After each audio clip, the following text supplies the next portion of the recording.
శుక్లాంబరధరం విష్ణుం శశివర్ణం చతుర్భుజం ప్రసన్నవదనం ధ్యాయేత్ సర్వవిఘ్నోపశాంతయేత్.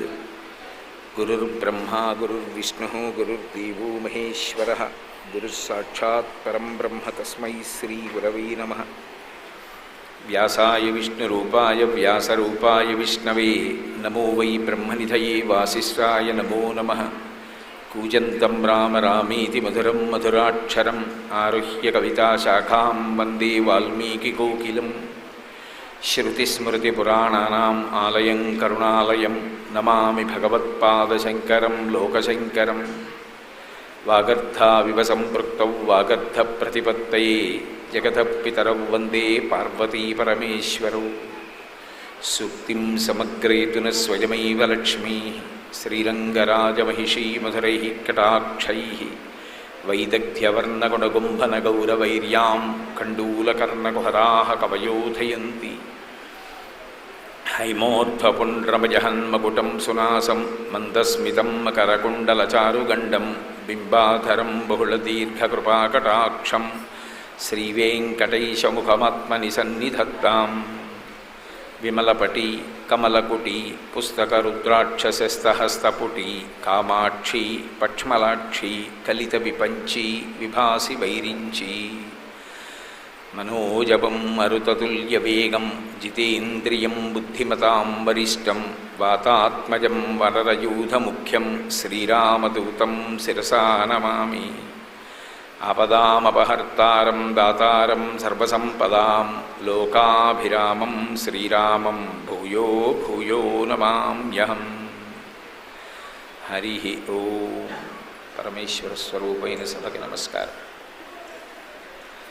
నేను నిన్న మీతో మనవి చేసి ఉన్నాను, శ్రీరామాయణం వేదోపబృంహణం. వేదమే శ్రీరామాయణ కావ్యంగా ఈ లోకంలో అవతరించింది. ఆ కారణం చేత సమస్తమైనటువంటి ధర్మములను కూడా శ్రీరామాయణం మాట్లాడుతుంది.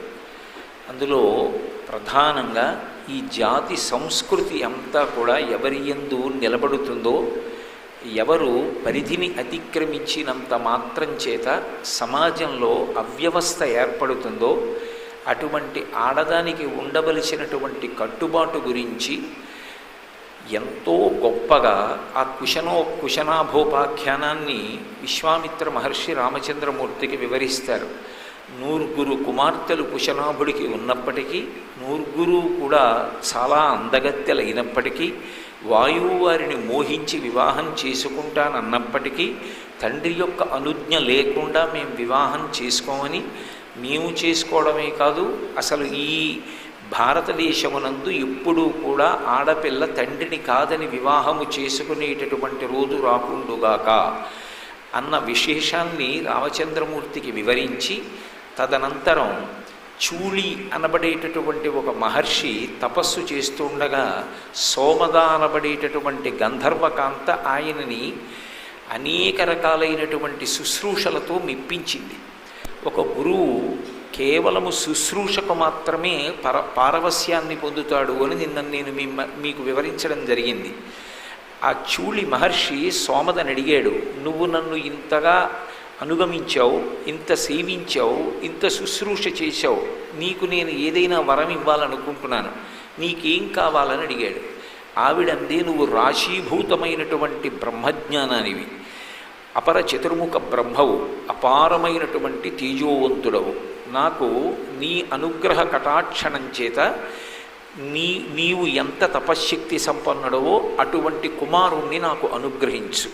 నాకు ఇతపూర్వం వివాహం కాలేదు, నాకు భర్త లేడు, అందుచేత నువ్వు నాకు కుమారుణ్ణి కటాక్షిస్తే నేను ఆ కుమారుణ్ణి పెంచుకుంటూ ఉండిపోతానని అడిగింది.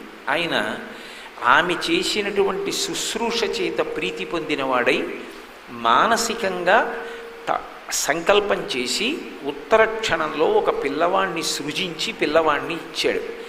ఆ సృజించి ఇచ్చినటువంటి పిల్లవాణ్ణి సోమద పెంచి పెద్ద చేసింది. ఆయనకి బ్రహ్మదత్తుడు అని పేరు. ఆయన కూడా గొప్ప బ్రహ్మతేజో విరాజితుడు. అటువంటి బ్రహ్మదత్తుడికిచ్చి కుశనాభుడు తన 9 కన్యల్ని వివాహం చేశాడు.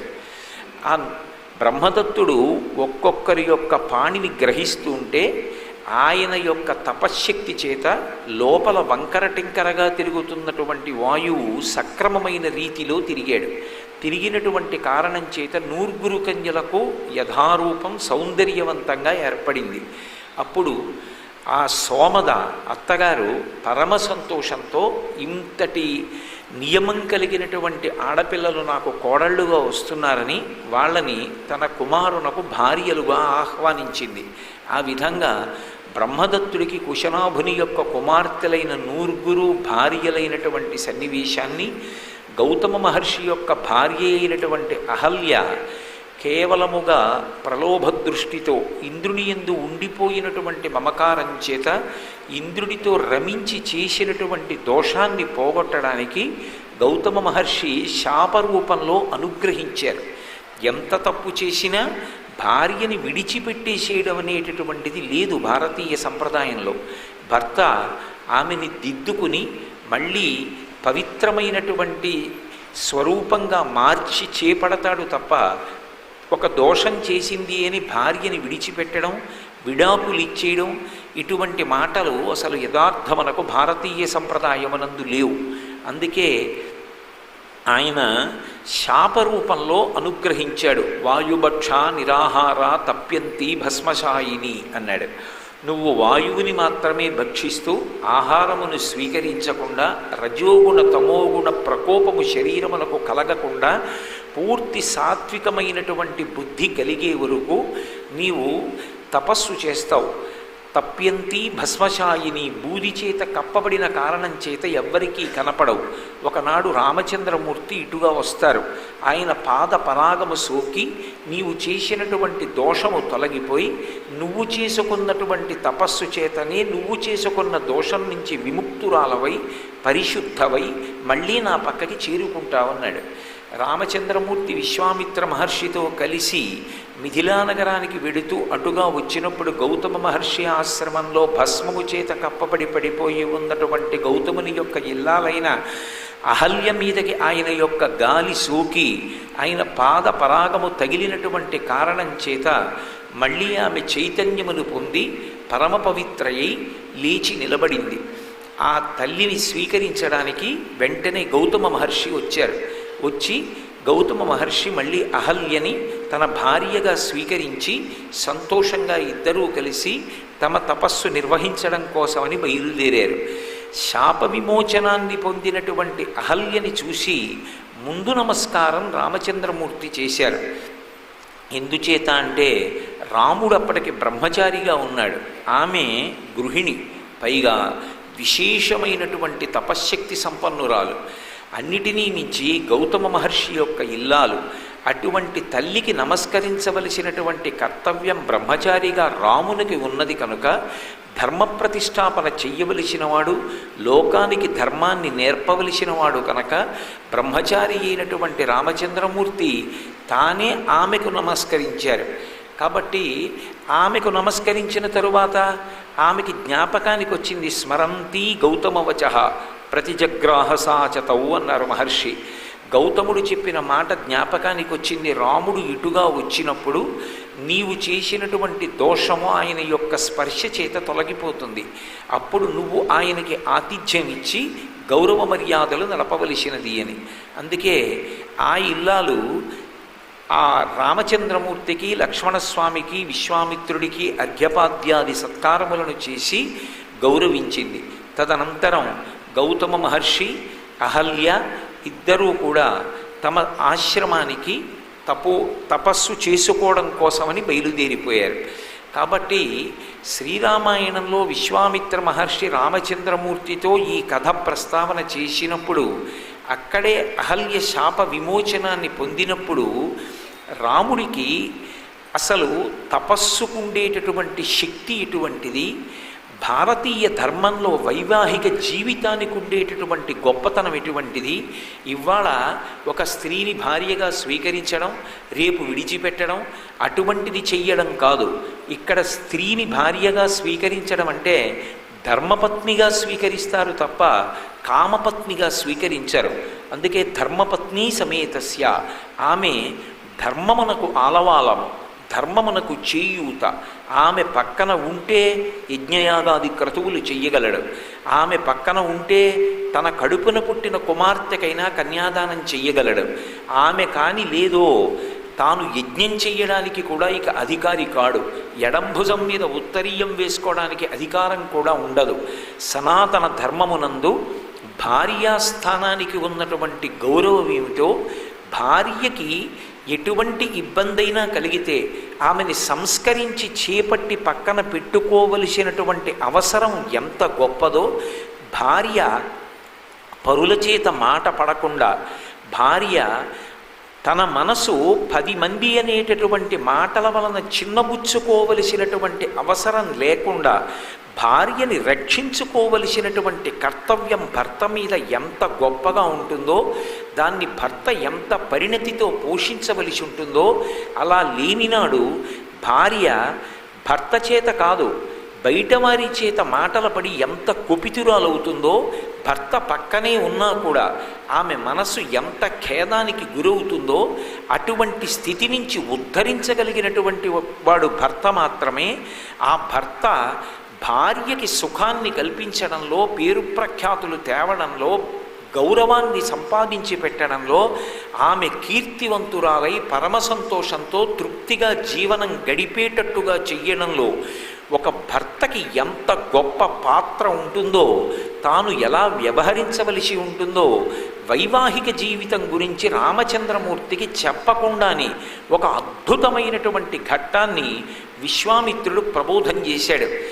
నిజానికి శ్రీరామాయణంలో రామచంద్రమూర్తి ఆదర్శవంతమైన భర్తగా నిలబడి, ఉత్తరాఖండలో సీతమ్మ తల్లి మళ్ళీ భూవివరంలోకి వెళ్ళిపోయే పర్యంతము సీతమ్మ తల్లిని అంత గొప్పగా కాపాడుకుని, ఆమె మీద వేరొకసారి ఎవరూ నిందావాక్యం పలగకుండా జాగ్రత్త తీసుకున్నాడు అంటే, బాలకాండలో తాను బ్రహ్మచారిగా ఉండగా విశ్వామిత్రుడు గౌతముడు అహల్యల యొక్క వృత్తాంతాన్ని చెప్పినటువంటి విధానం, అహల్య పొరపాటు చేసినా కూడా దిద్దుకుని గౌతమ మహర్షి మళ్ళీ తన పక్కన భార్యాస్థానంలో కూర్చోపెట్టుకుని ఖ్యాతి తీసుకొచ్చినటువంటి పద్ధతి రామచంద్రమూర్తిని దిద్దే. రామచంద్రమూర్తిని ఒక ఆదర్శవంతమైనటువంటి భర్తగా దిద్దినటువంటి కారణం చేత ఇప్పటికీ కూడా మనం ఇంట్లో పెళ్ళిళ్ళు చేస్తే సీతారాముల్లా బతకండి అంటాం. శుభలేఖ వేస్తే సీతారాముల యొక్క ముద్ర లేకుండా, వాళ్ళ యొక్క చిత్రం లేకుండా అసలు వివాహం కూడా చెయ్యం. ఎందుచేత అంటే మనుష్య జాతికి ఆదర్శవంతమైనటువంటి దాంపత్యము అంటే సీతారాములే ఆదర్శం. అలా ధర్మము అనేటటువంటిది నిలబడడానికి పత్ని స్థానము ఎంత ముఖ్యమో, ఆమెని ధర్మపత్ని అని ఎందుకు పిలుస్తారో, ధర్మపత్ని అన్న పేరుతో ధర్మమే బాసటగా వస్తుంది. వచ్చినప్పుడు తన మనసులో నిగ్రహించడానికి వీలు కాని రీతిలో ఒక వయసయందు పొటమరించినటువంటి కామాన్ని ధర్మంతో ముడివేసి ఆమె ఎందుంచుకున్నటువంటి కారణం చేత ఒక గొప్ప అర్థము లభిస్తుంది. అదే పుత్ర సంతానము, పుత్రికా సంతానము. పుత్ర సంతానం కలుగుతుంది కాబట్టి కొడుకు గయాశ్రాద్ధం పెట్టి తండ్రిని ఉద్ధరిస్తాడు. కూతురు పుడుతుంది కాబట్టి దశాపరీషాం దశ పూర్వీషాం, 10 తరాల ముందు 10 తరాల వెనక ఉన్నటువంటి వాళ్ళు కూడా ఉత్తీర్ణులై ఉత్తమ లోకములను పొందడానికి వీలుగా కన్యాదానం చెయ్యడానికి సావకాశం కలుగుతుంది. తాను యజ్ఞయాగాది క్రతువులు చేయడానికి అవకాశం కలుగుతోంది. భార్యని స్వీకరించడం అంటే కేవలం బాహ్యంలో ఉన్నటువంటి అందం కాదు, తన జీవితంలో తనతో అనువర్తించడం కోసం. అది నిర్ణయం చెయ్యవలసిన వాళ్ళెవరు? తన భార్యగా పక్కన కూర్చోనేటట్టుగా తన జీవితం మొత్తానికి శాంతికారకమై, తన జీవితంలో తన ప్రతిష్టకి కారణమై, తన యొక్క ఉన్నత గతులకు కూడా కారణమై, తనకి పుత్ర సంతానాన్ని పుత్రికా సంతానాన్ని ఇచ్చేటటువంటి అర్థమై నిలబడగలిగినటువంటి భార్య యొక్క వైభవం ఏమిటో, ఆ స్థానానికి ఉన్నటువంటి గౌరవం ఏమిటో, అసలు భార్య అంటే ఎంత గౌరవంగా చూడాలో భగవంతుడిచ్చినటువంటి ఎంత అపూర్వమైనటువంటి కానుకో రామచంద్రమూర్తి అర్థం చేసుకోగలిగాడు అంటే, గౌతమ మహర్షి అహల్యల యొక్క ఆఖ్యానాన్ని దృష్టిలో పెట్టుకొని అంత పరిణతిని రాముడు పొందగలిగాడు. విశ్వామిత్రుడు రామచంద్రమూర్తిని చెక్కాడు అని నేను మీతో మనవి చేశాను. ధర్మం అనేటటువంటిది ప్రధానంగా సనాతన ధర్మంలో ఏ కారణము చేత కూడా భార్యని అతిక్రమించకుండా కామము ఆమె యందు మాత్రమే నిక్షేపింపబడాలి తప్ప ఏ కారణం చేత కామదృష్టి మాత్రం భార్యని దాటి వేరొకరి వైపుకు వెళ్ళకూడదు. అలా వెళ్ళిందా తన ఒక్కడితో పోదు, తనతో ఉన్నవారితో కలిపి నశించిపోతాడు. అలా కాకుండా ఉండాలి అంటే ఆ దాంపత్యం ఎంత ఆదర్శవంతంగా ఉండాలో, అందులో వచ్చే వైక్లభ్యాలను దిద్దుకోవడంలో పురుషుడికి అసలు పరిణతి ఎంత గొప్పగా ఉండాలో, భార్య మాటల్ని ఎక్కడ ఎలా స్వీకరించాలో, ఎక్కడ ఆమె అక్కసుతో మాట్లాడిన, ఆమె బాధతో అన్న దాన్ని పరిపూర్ణమైన హృదయంతో నాతో తప్ప ఎవరితో ఇలా మాట్లాడగలదు, నా దగ్గర కాబట్టి ఇలా మాట్లాడిందని ప్రేమతో స్వీకరించాలో రాముడికి అర్థమైంది. ఈ విషయం మీకు రామచంద్రమూర్తి సీతమ్మని వివాహం చేసుకున్న తరువాత వచ్చేటటువంటి ఘట్టాలలో ప్రస్ఫుటంగా గౌతమ మహర్షి అహల్యల యొక్క ఉపాఖ్యానానికి సంబంధించినటువంటి ప్రభావం రాముడి మీద కనపడుతుంది. కాబట్టి అసలు ధర్మమునకు ఆలవాలమైనటువంటి గృహస్థాశ్రమం యొక్క వైభవం రాముడికి అర్థమయ్యేటట్టుగా ఆ ఇతివృత్తాన్ని తీర్చిదిద్ది బోధించినటువంటి ఘనత విశ్వామిత్రుడికి దక్కుతుంది. నాకైతే అప్పుడప్పుడు అనిపిస్తుంటుంది, అసలు పెళ్లి కావలసినటువంటి యువతీ యువకుల్ని కూర్చోపెట్టి శ్రీరామాయణంలో ఉండేటటువంటి జంటల గురించి మాట్లాడితే అసలు దాంపత్యం అంటే ఏమిటో అర్థమవుతుంది. రామాయణంలో అనేకమైన జంటలు కనపడతాయి. దశరథ మహారాజు గారు, కౌసల్య, సుమిత్ర, కైకేయి, రామచంద్రమూర్తి, సీతమ్మ, అహల్య, గౌతముడు, తార, వాలి, రుమ, సుగ్రీవుడు, సుగ్రీవుడు, తార, రావణాసురుడు, మండోదరి, అలాగే అనసూయ, అత్రి. వీళ్లలో అందరికన్నా చిన్నవాళ్ళు అయినప్పటికీ కూడా కష్టసుఖాలలో ఒకరి మనసు ఒకరి దగ్గరుండి తట్టుకుని నిలబడగలిగినటువంటి ఆదర్శవంతమైనటువంటి దాంపత్యంతో అటువంటి దంపతులుగా నిలబడిన వాళ్ళు సీతారాములే. అందుకే శ్రీరామాయణాన్ని బాగా చదువుకుంటే వచ్చేటటువంటి ప్రయోజనం ఏమిటి అంటే, గృహస్థాశ్రమంలో అసలు భార్యాభర్తలన్న వాళ్ళు ఎలా బ్రతకాలో అర్థమవుతుంది. భార్యాభర్తల మధ్య ఆ అవగాహన, శాంతి నెలకొన్ననాడు ప్రతి కుటుంబం సంతోషంగా ఉంటుంది. ప్రతి కుటుంబం ధర్మాన్ని అనుష్ఠానం చేయడానికి ప్రయత్నం చేస్తుంది. కాబట్టి విశ్వామిత్రుడు ప్రతి చోట రాముడికి చెప్పకుండా చెప్తాడు. అది రాముడి మీద ఉత్తరోత్తర జీవితంలో ఆయన చేసినటువంటి నిర్ణయాలు అన్నిటి మీద కూడా విశ్వామిత్రుడితో కలిసి తాను తిరిగినటువంటి జీవితం, విశ్వామిత్రుడు చెప్పిన మాటలు ఆయన మీద విశేష ప్రభావాన్ని చూపించి పరమధర్మమూర్తిగా నిలబెట్టాయి. నేను మీకు ఇంకొక ఉదాహరణ చూపించాలి అంటే, రాముడు ఆ విశ్వామిత్రుడితో కలిసి నడుస్తున్నప్పుడు ఆయన సగర చక్రవర్తికి సంబంధించినటువంటి వృత్తాంతాన్ని చెప్పాడు. ఇక్ష్వాకు వంశంలోనే ఏ రామచంద్రమూర్తి ప్రభవించాడో ఆ రామచంద్రమూర్తి వంశంలోనే సగర చక్రవర్తి కూడా జన్మించాడు. సగర చక్రవర్తికి 2 భార్యలు. పెద్ద భార్య పేరు కేశిని, రెండవ భార్య పేరు సుమతి. 2 భార్యలు. అలా ఉండొచ్చా అండి అంటే, క్షత్రియుల యందు దక్షిణ నాయకత్వం ఉంటుంది. ఒకరికన్నా ఎక్కువ మంది భార్యల్ని స్వీకరిస్తూ ఉంటారు. ఆ కారణం చేత సగర చక్రవర్తికి 2 భార్యలు. ఎంతకాలానికి సంతానం కలగకపోతే ఆయన హిమవత్ పర్వత ప్రాంతంలో ఉన్నటువంటి భృగుప్రశ్రవణము అనబడేటటువంటి ప్రాంతంలో తపస్సు చేశాడు. చేస్తే 100 సంవత్సరములు గడిచిపోయిన తరువాత భృగు మహర్షి ప్రీతి చెంది ఆయనకి దర్శనమిచ్చి, నీకు ఒక భార్య యందు మహోత్సాహవంతులైనటువంటి అనేక మంది సంతానం కలుగుతారు, ఒక భార్య యందు వంశకరుడైన కుమారుడు కలుగుతాడు అన్నారు. సంతోషించాడు, నమస్కారం చేశారు. భృగు మహర్షి వెళ్ళిపోయారు. 2 భార్యలతో తిరిగి వస్తున్నాడు. 2 భార్యలు అన్నారు, మాలో ఎవరికి వంశకరుడైనటువంటి కొడుకు పుడతాడు, మాలో ఎవరికి పరమోత్సాహవంతులైనటువంటి ఎక్కువ మంది కుమారులు కలుగుతారు చెప్పవలసింది అన్నారు. అంటే సగర చక్రవర్తి అన్నాడు, అది నేను చెప్పడం ఎందుకు, వరమిచ్చినటువంటి భృగు మహర్షిని అడుగుదామని మళ్ళీ భృగు మహర్షి దగ్గరికి వెళ్ళారు. ఆయన అన్నాడు, నేను అనుగ్రహించడం ఎందుకు, మీలో ఎవరికి ఎలా కావాలో మీరే కోరుకోండి అన్నాడు. అంటే పెద్ద భార్య అయినటువంటి కేశిని అంది, నాకు పుత్రం వంశకరో రామా జగ్రాహన్ నృపసన్నిధౌ మునీస్తు వచనం శ్రుత్వా కేశిని రఘునందన అంటాడు విశ్వామిత్ర మహర్షి.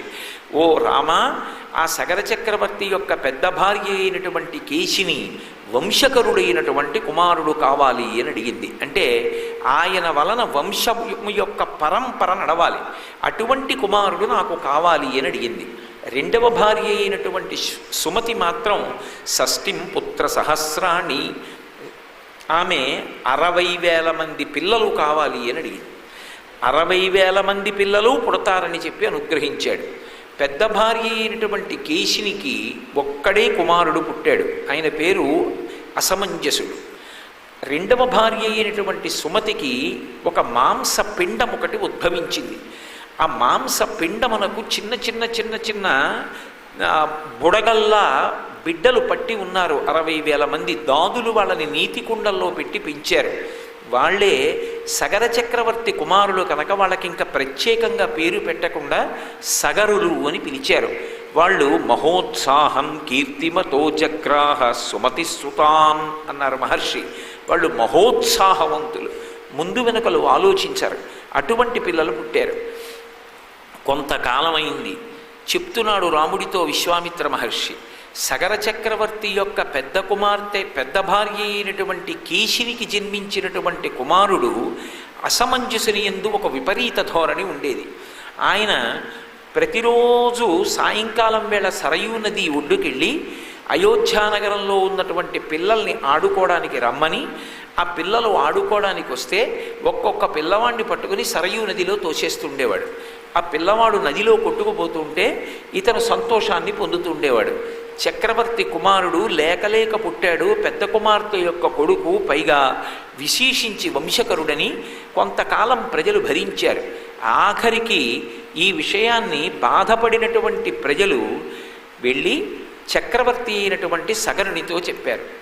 సగర చక్రవర్తి ఆలోచించాడు, భృగు మహర్షి యొక్క వరం చేత కలిగినటువంటి కుమారుడు వంశకరుడు, అప్పటికే అసమంజసుడికి కొడుకు పుట్టాడు, అతని పేరు అంశుమంతుడు. తనకి ఎంత లేకలేక పుట్టిన కొడుకైనా, తన పెద్ద భార్య యొక్క పెద్ద కుమారుడైనా, తన తర్వాత పట్టాభిషేకానికి అర్హుడైనా, యవరాజ్య పట్టాభిషేకం పొందవలసినటువంటి వాడైనా విశ్వామిత్ర మహర్షి యొక్క మాటలు అలా ఉంటాయి. ఏవం పాప సమాచార సజ్జన ప్రతిపాదక పౌరాణామహితే యుక్తో పుత్రో నిర్వాసిత పురాత్ అన్నాడు. ఆ అసమంజసుడు ఎప్పుడైతే ఆ అయోధ్యానగరంలో ఉండేటటువంటి ప్రజలకి బాధ కలిగేటట్టుగా వాళ్ళ పిల్లల్ని సరయూ నదిలో తోసేశాడు. ఇప్పటికే కొంతమంది పిల్లలు చనిపోయారన్న విషయాన్ని సగర చక్రవర్తి విన్నాడు. నా కుమారుడు లేకలేక పుట్టాడు, పెద్ద భార్య యొక్క పెద్ద కొడుకు, కావలసినటువంటి యువరాజు, వంశకరుడు, ఇవేవీ సగర చక్రవర్తి ఆలోచించలేదు.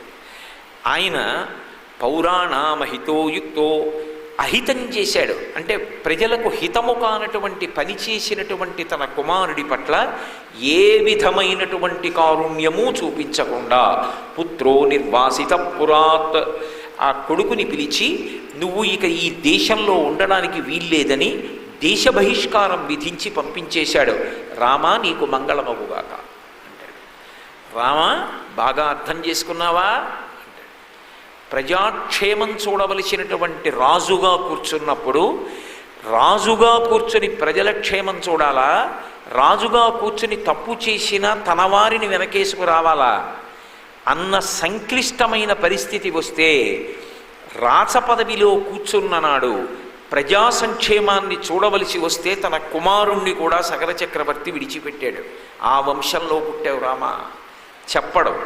ఈ మాట అనకుండా ధర్మానికి కట్టుబడి ఇక్ష్వాకు వంశంలో ఉండేటటువంటి ప్రభువులు ఎంత గొప్పగా పరిపాలన చేశారో, ఆఖరికి తన కొడుకని కూడా చూడకుండా దేశ బహిష్కారం ఎలా విధించాడో మహానుభావుడైనటువంటి విశ్వామిత్ర మహర్షి రామచంద్రమూర్తితో మాట్లాడతాడు.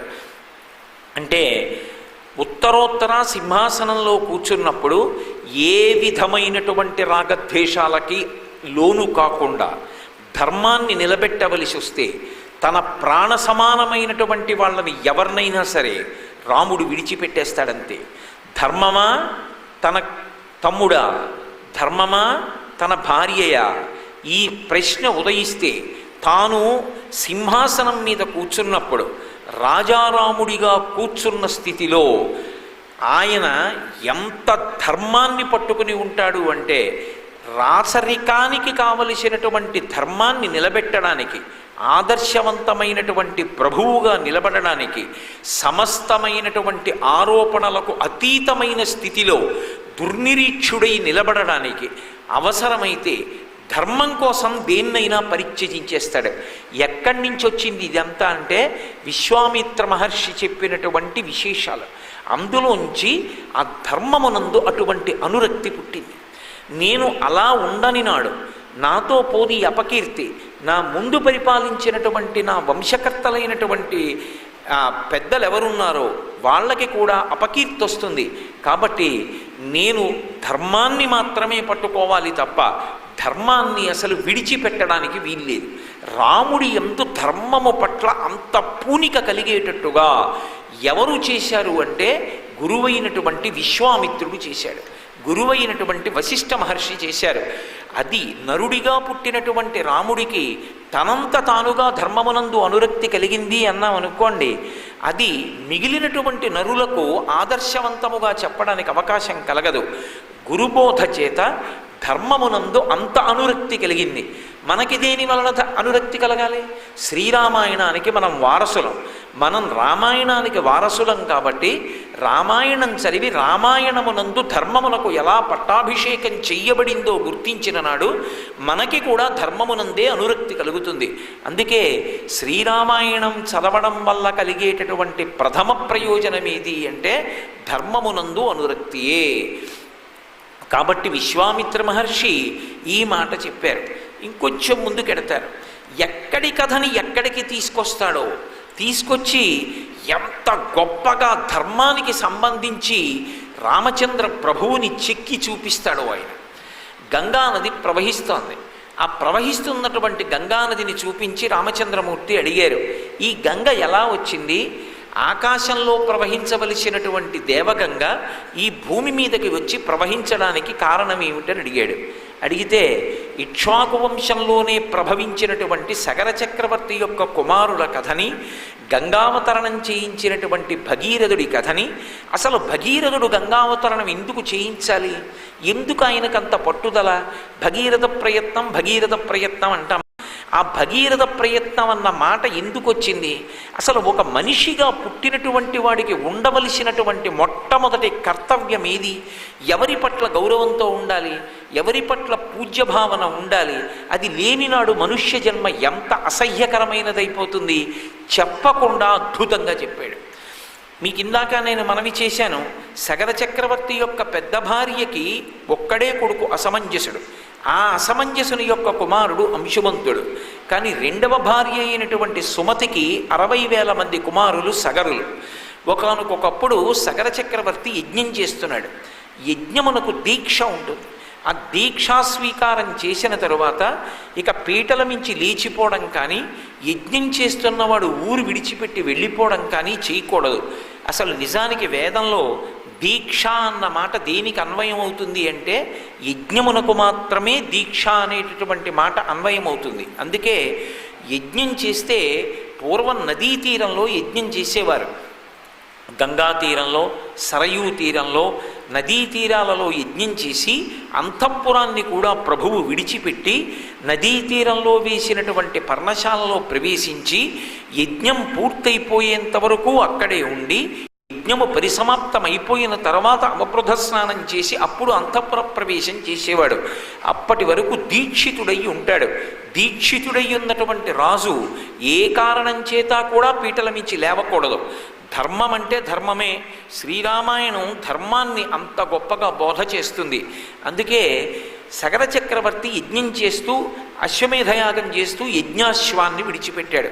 రాక్షసీం తనుమాస్తాయా యజ్ఞీయాశ్వమపాహరత్. దేవేంద్రుడు రాక్షసుని యొక్క రూపాన్ని పొంది యజ్ఞాశ్వాన్ని అపహరించాడు. ఇప్పుడు ఆ యజ్ఞాశ్వాన్ని కనిపెట్టడం కోసమని 60,000 మంది తన కుమారుల్ని పిలిచాడు. ఒరే, ఈ భూమి అంతా కూడా 60,000 యోజనములు, మీ అందరు యోజనామే కవిస్తారో ఐకైకో ధరణీతలం వివిధ పురుష వ్యాఘ్ర వజ్రస్పర్శ సమైర్నఖై, వజ్రముల వంటి గోళ్ళు ఉన్నాయి మీకు. 60,000 మంది ఒక్కొక్క యోజనాన్ని వెతకండి. అవసరమైతే గుర్రాన్ని ఎక్కడ దాచారో కనిపెట్టడానికి ఈ భూమినంతటినీ కూడా గోతులు పెట్టి తవ్వేసేయండి, తవ్వేసి వెతకండి అన్నాడు. వీళ్ళు మహోత్సాహం కీర్తిమతో జగ్రాహ సుమతి సుతాన్ అని కదూ, మహోత్సాహవంతులు. కాబట్టి 60,000 మంది వెళ్ళి ఒక్కొక్క యోజనాన్ని గోతులు పెట్టి తవ్వేస్తున్నారు.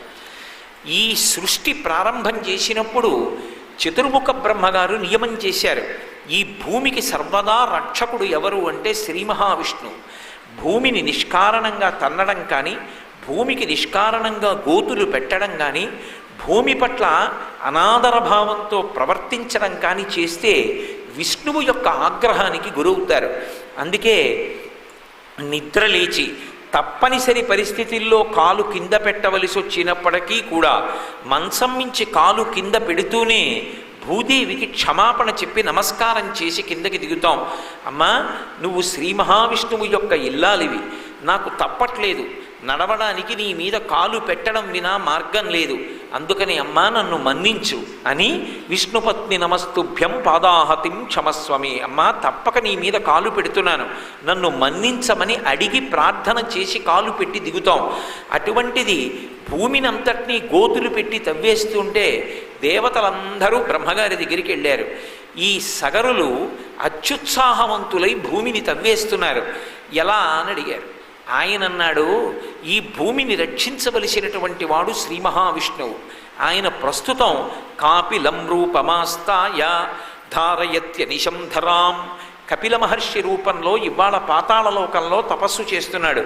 భూమి ఆయనది, ఆయన తన భూమిని తాను రక్షించుకుంటాడు. వీళ్ళు అల్పాయుర్దాయం కలిగిన వాళ్ళు, మహోత్సాహవంతులు, ఒకేసారి మడిసిపోతారు. మీరు బెంగ పెట్టుకోకండి, వెళ్ళి రమ్మన్నారు.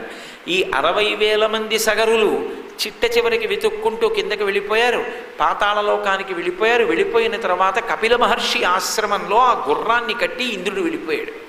గుర్రాన్ని చూశారు. చూసి చూడగానే ఈ గుర్రాన్ని తస్కరించిన వాడు అదిగో తపస్సు చేసుకుంటున్నటువంటి ఆ కపిల మహర్షి. కాబట్టి ఇప్పుడు మనం ఆ కపిల మహర్షిని చంపేద్దామని అక్కడ చేతికి దొరికినటువంటి ఆయుధాలన్నీ పట్టుకొని 60,000 మంది కూడా ఆయన మీద పడ్డారు. ఆయన వీళ్ళ యొక్క అరుపులు కేకలు చూసి ఒక్కసారి కళ్ళు తెరిచి చూశాడు. చూసి శ్రుత్వాతు వచనంతేషాం కపిలో రఘునందన రోషేణ మహతావిష్టో హుంకారమకరోత్తదా భస్మరాశి కృతా సర్వే కాకుత్స సగరాత్మజా. ఆయన ఒక్కసారి హుం అని అరిచాడు కోపంతో. ఆయన చేసినటువంటి ఆ హుంకారానికి, అందులోంచి వచ్చిన అగ్నిజ్వాలలకి 60,000 మంది సగరులు భస్మరాశులై పడిపోయారు. అవతల సగర చక్రవర్తి యజ్ఞదీక్షలో ఉన్నాడు. గుర్రమా కనపడలేదు, వెళ్ళిన వాళ్ళ తిరిగి రాలేదు. కాబట్టి నేను లేచి వెళ్ళి ఆ గుర్రాన్ని వెతికి తీసుకొస్తానన్నాడు. బ్రాహ్మణులన్నారు, యజ్ఞం చేయించేవాళ్ళు, నీ ఇష్టం వచ్చినట్టు దీక్ష స్వీకరించి నువ్వు వెళ్ళిపోతే నీకు కాదు దోషం, నీతో పాటుగా ఈ యజ్ఞం చేయించినటువంటి బ్రాహ్మణులకు కూడా వస్తుంది. అందుకని యజ్ఞం చేయించే ముందు ఎవరితో చేయించాలి, వాళ్ళని అలా కూర్చోపెట్టచ్చా, వాళ్ళతో హవిస్ ఇప్పించచ్చా, యజ్ఞంలో ఈ మంత్రం అన్వయం చెయ్యొచ్చా, క్షేమం కలగడానికి ఎవరితో యజ్ఞం చేయించి ఎవరికి ఫలితాన్ని కట్టపెట్టాలి, ఇవి తెలిసి ప్రవర్తించాలి తప్ప బ్రాహ్మణుడు మంత్రం వచ్చు కదా అని చెప్పి ఎలా పడితే అలా యజ్ఞాలు చేయించడాన్ని శాస్త్రం అంగీకరించదు. అలా ధైర్యంగా చెప్పగలిగినటువంటి వాళ్ళు అక్కడ ఉన్న బ్రాహ్మణులు, నువ్వు దీక్షా స్వీకారం చేసి విడిచిపెట్టి యజ్ఞాశ్వం కోసం వెళ్ళడం కుదరదు, ఇక్కడ ఉండవలసిందే. మరి కొడుకులు 60,000 మంది చనిపోయారని తెలిస్తే ఆయనకి అశౌచం రాదా? రాదు. ఎందుకంటే దీక్షా కంకణం కట్టుకుని ఉన్నాడు. ఆ కంకణ ధారణ ఎందుకు చేస్తారు అంటే కార్యక్రమ పరిసమాప్త పర్యంతం ఆయనను రక్షించడం కోసమే ఆ దీక్షా కంకణాన్ని మంత్రపురస్సరంగా కడతారు. కాబట్టి ఇప్పుడు తన పెద్ద భార్య యొక్క కుమారుడైన అసమంజసుని యొక్క కుమారుడు తన మనవడైనటువంటి అంశుమంతుణ్ణి పిలిచి నువ్వు వెళ్ళి యజ్ఞాశ్వాన్ని వెతికి తీసుకురమ్మన్నాడు.